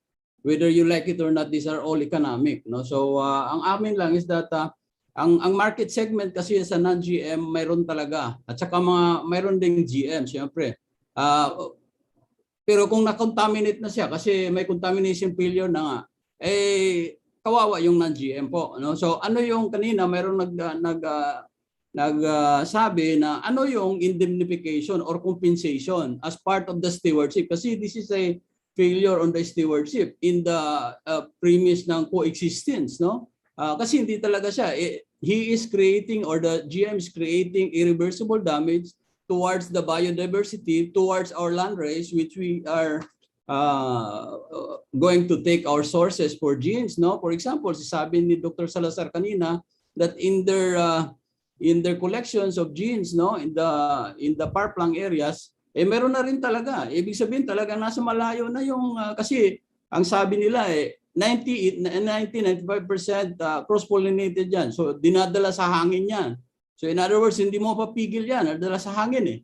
Kaya nga yan ang sabi ni sino ba yung doktor nung araw na sabi niya, pipigilin mo yung kapitbahay mo para yatang mag-away muna kayo at para mapigil mo siya, no? So ito yung mga problema talaga on the technology. However, we are not against the technology. Ang amin lang talaga dito yung stewardship on how are we going to compensate on the contamination or to prevent contamination.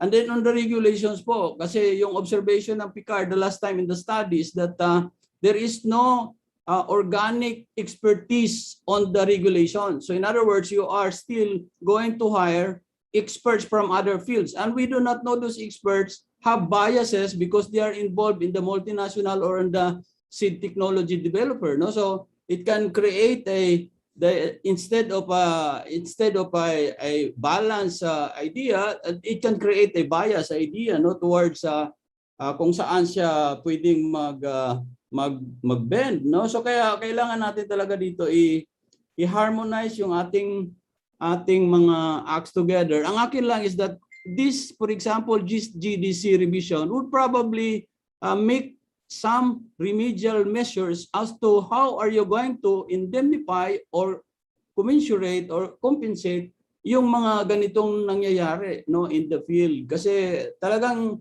ang mangyayari po irreversible ito po. Wala ka na makikitang pure line race.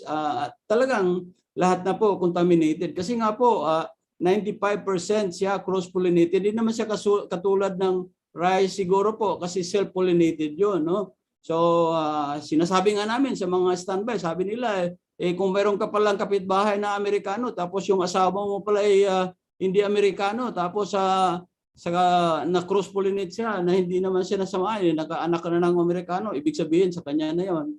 No? So yung mga ganun na sana po meron tayong provisions dito po na i-consider on how are you going to put remedies, no, on all these and all these things, kasi biodiversity is still in the environment aspect, and then health meron pa tayo. So socioeconomic hindi kasama dito, sabi ni hindi ko malaman kung sino yung nang araw na sabi, pero napakabahala talaga itong nangyari dito sa amin. Ang amin lang naman is that if the glyphosate, for example, is being deregulated and it's being manufactured by many companies already on the glyphosate, kasi deregulating the glyphosate, why are we not deregulating the seed so that the farmers will be able to also partake in the mainstream, hindi sila magiging illegal or whatever, no? So ibig sabihin talagang all of this encompassing, sana po ma-consider lang po para maano natin lahat. Maraming salamat po.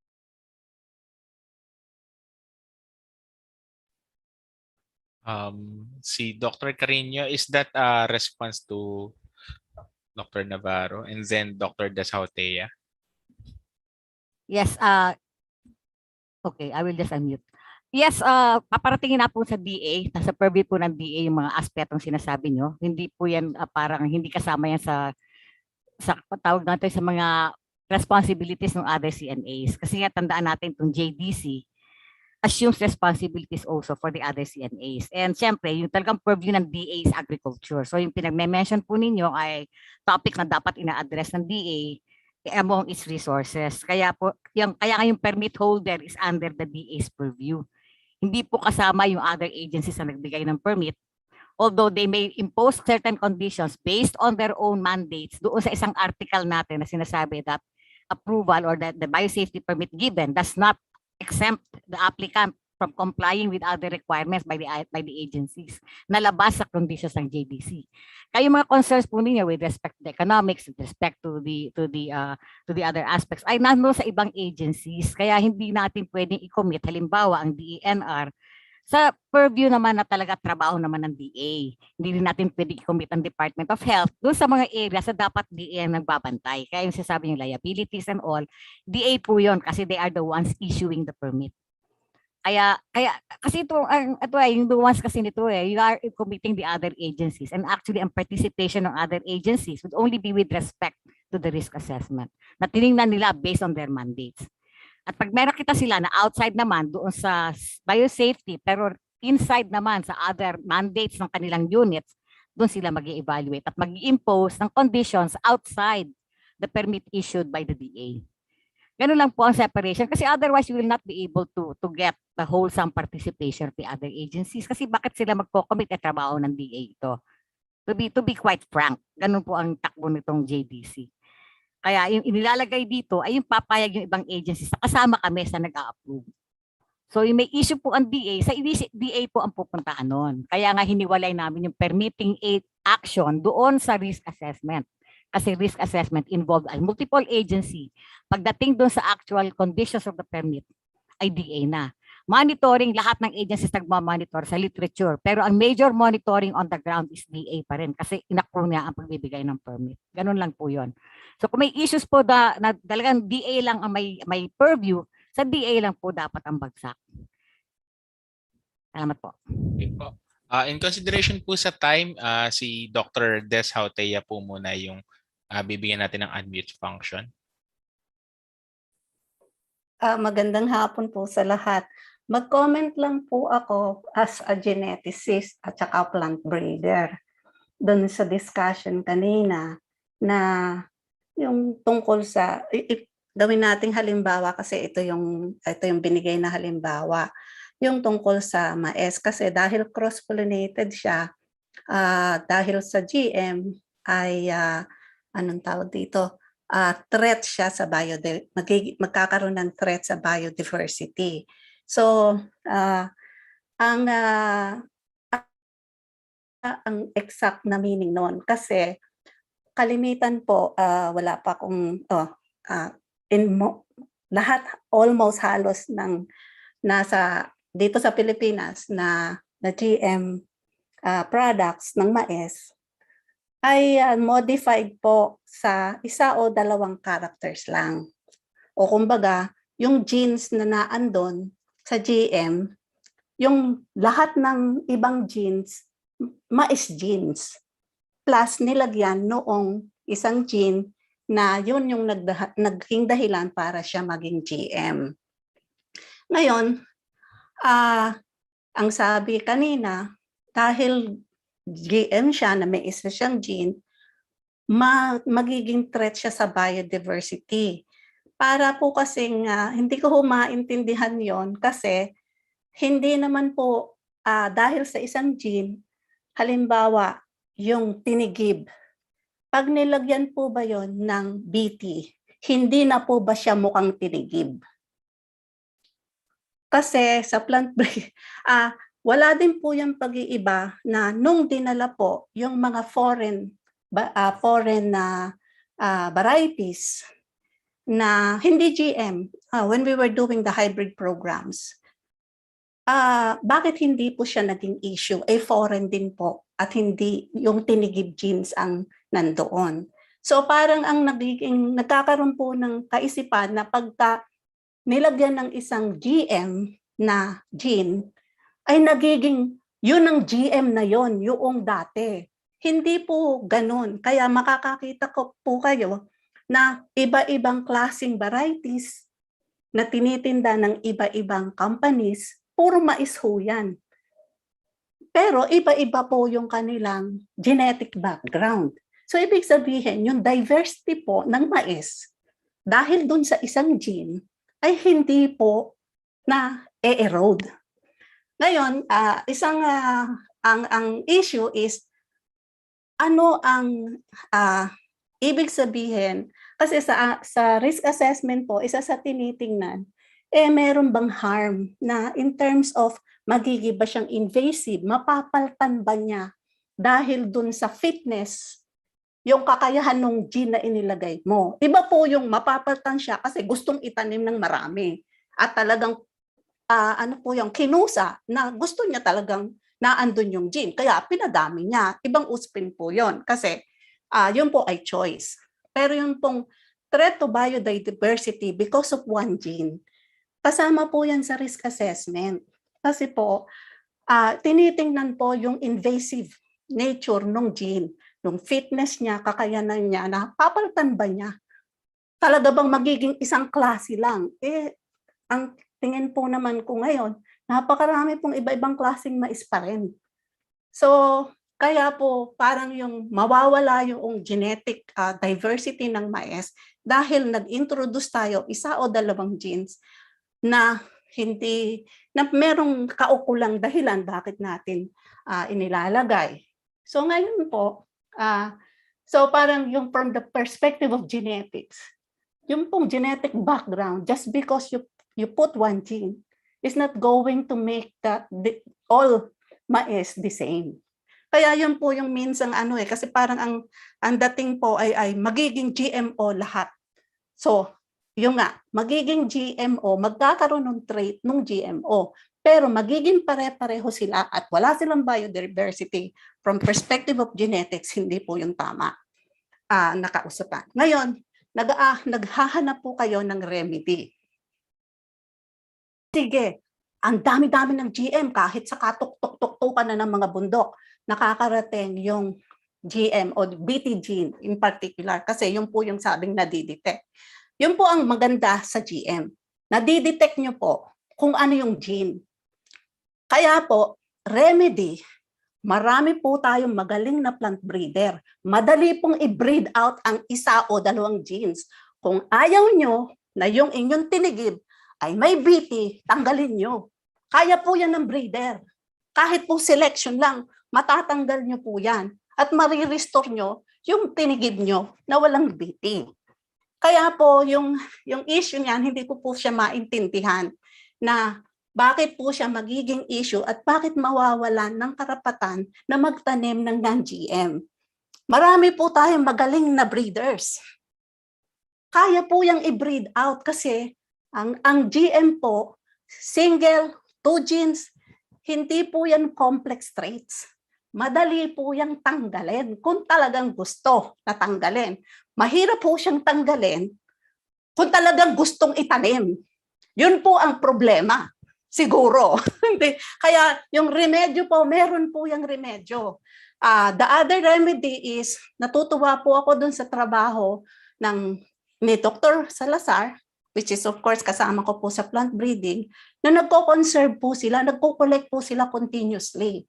Because that's another way and that's the best way to preserve biodiversity. Kasi hindi isang gene o dalawang gene, hindi pa nga natin alam kung anong genes meron eh. Pero tinatabi na natin. Kasi nag-i-evolve po and we have to do it all the time. That's why we support collection, we support conservation. Kasi alam natin na evolving po yung mga biological system. At kung meron po tayo na magandang gene banking, sana pakisupport niyo po yung gene bank.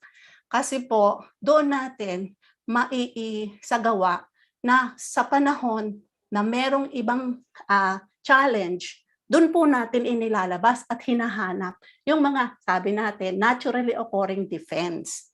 Pero meron din po tayong mga problema na hindi po talaga masolve ng naturally occurring defense genes. Kaya yung po yung panahon na ginagamit lang po natin yung ibang teknolohiya na makakatulong po kasi pag na-erode po yung ating yield, sabi nga ni Mr. Navarro, everything is economics. Kung wala naman pong yield, kahit po biodiverse, wala rin pong kakainin. Kaya from the perspective po ng genetics, gusto ko lang pong itama ang lahat na just because you put one gene will not change it into that. Kung yung halimbawa, yung ano ba mga variety ngayon, na nilagyan mo siya ng genes, iba-ibang varieties pa rin po. Meron lang siyang common na gene, but that does not make them uniform. Kasi hindi po yun ang concept ng genetics. Ang uniformity po, talagang pare-pareho ang itsura. Pero yung tinigib, pag nilagyan mo po ng BT o nilagyan mo po ng RR, hindi po siya, mukha pa rin siyang tinigib. Hindi po nagbabago, puti pa rin siya. Hindi naman, kung galing po yung gene sa yellow corn, kung talagang tinigib yung gusto nyo, na naaliparan nun, you can still select for the white. So hindi po, dahil nagkaroon lang siya ng isang gene, na-erode na po yung biodiversity. Yun lang po yung gusto kong ipaliwanag kasi may misconception po na mapapalitan lahat. Kasi yung term na mapapalitan lahat ng GM. Yun nga po ang sinasabi ko, magaling ang ating mga plant breeders. GM have very simple traits bred into them. It's very easy to breed them out. Tapos, collect, and use our collection. That's the only way we can keep biodiversity from not being eroded and being used. So from perspective po yan ng genetics person na baka po bawiin sa akin ang aking degree sa genetics pagka hindi ko po ito na ipaliwanag ng tama. So yan lang po at maraming salamat sa inyong pakikinig. Maraming salamat po, Dr. Hotea, sa napaka-linaw na explanation o paliwanag sa concern po ng ating isang attendee. So, at this time po, as much as we would like to accommodate all your questions, all the concerns, but we've reached the overtime na po tayo. So, as I've said, you can send pa po your questions, comments sa secretariat po ng NCBP. We are open po. We will accept all your questions, additional questions, whatever concerns you still have. Until August 31 po, open po kami. So actually si Raymond po binigay na po kanina yung kung saan yung link po ng where you can submit your additional questions, and also sa secretariat po ng NCBP. So at this juncture po, nagpapasalamat po kami sa inyo sa inyong pagdalo sa aming third and last na consultation po on JDC. And at this time, I would like to request my colleague, Miss Baby Estacio, to give the closing remarks for everyone. Miss Baby.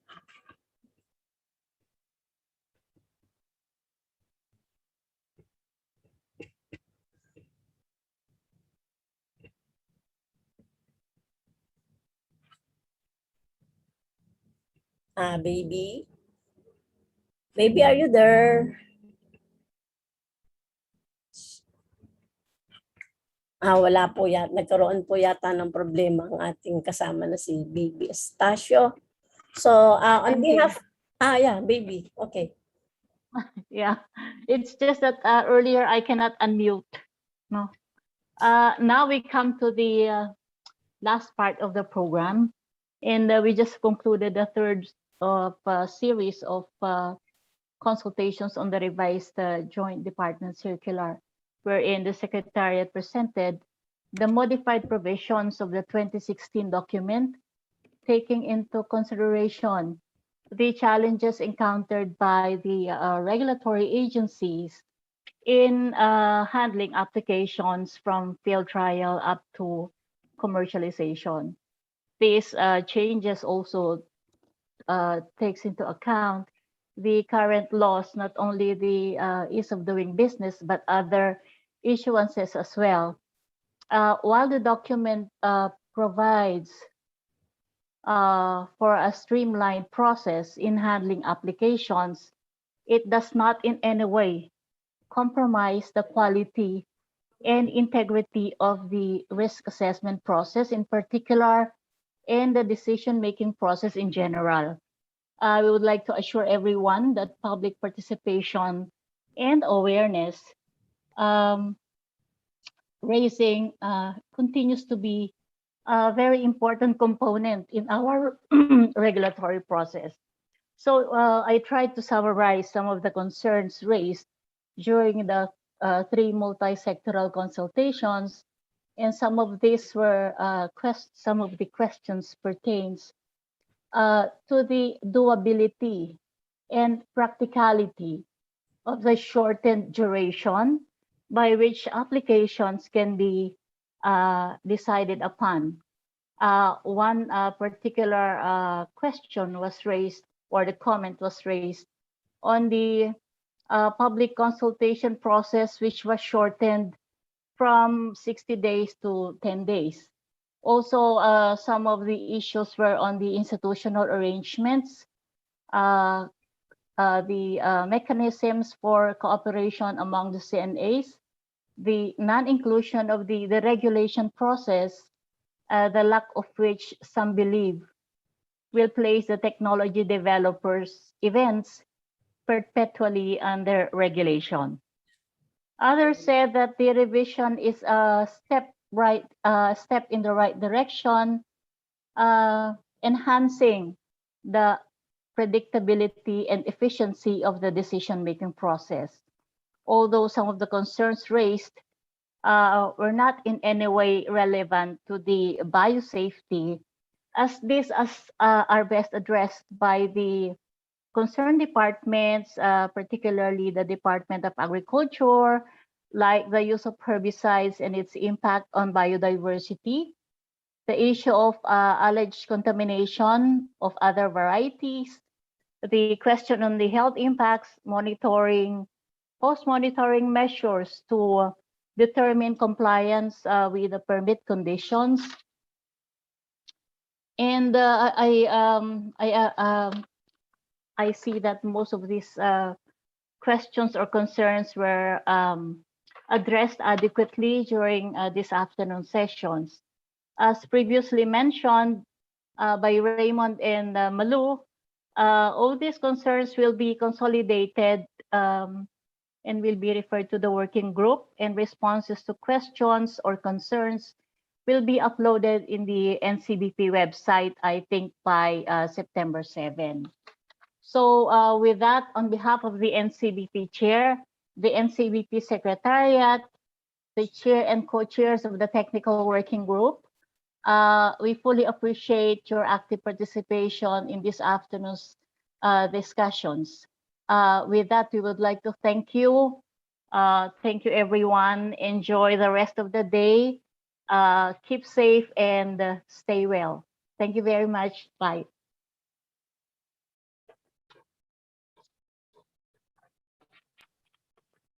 Thank you, Miss Baby. Good. Yes. Good day po to everyone. Stay safe po. Stay safe. Till next time.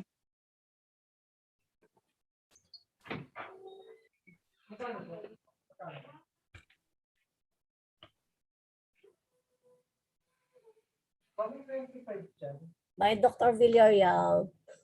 25 pesos. 25, 15. Dr. Carino, do we have announcement for the TWG or for the Secretariat?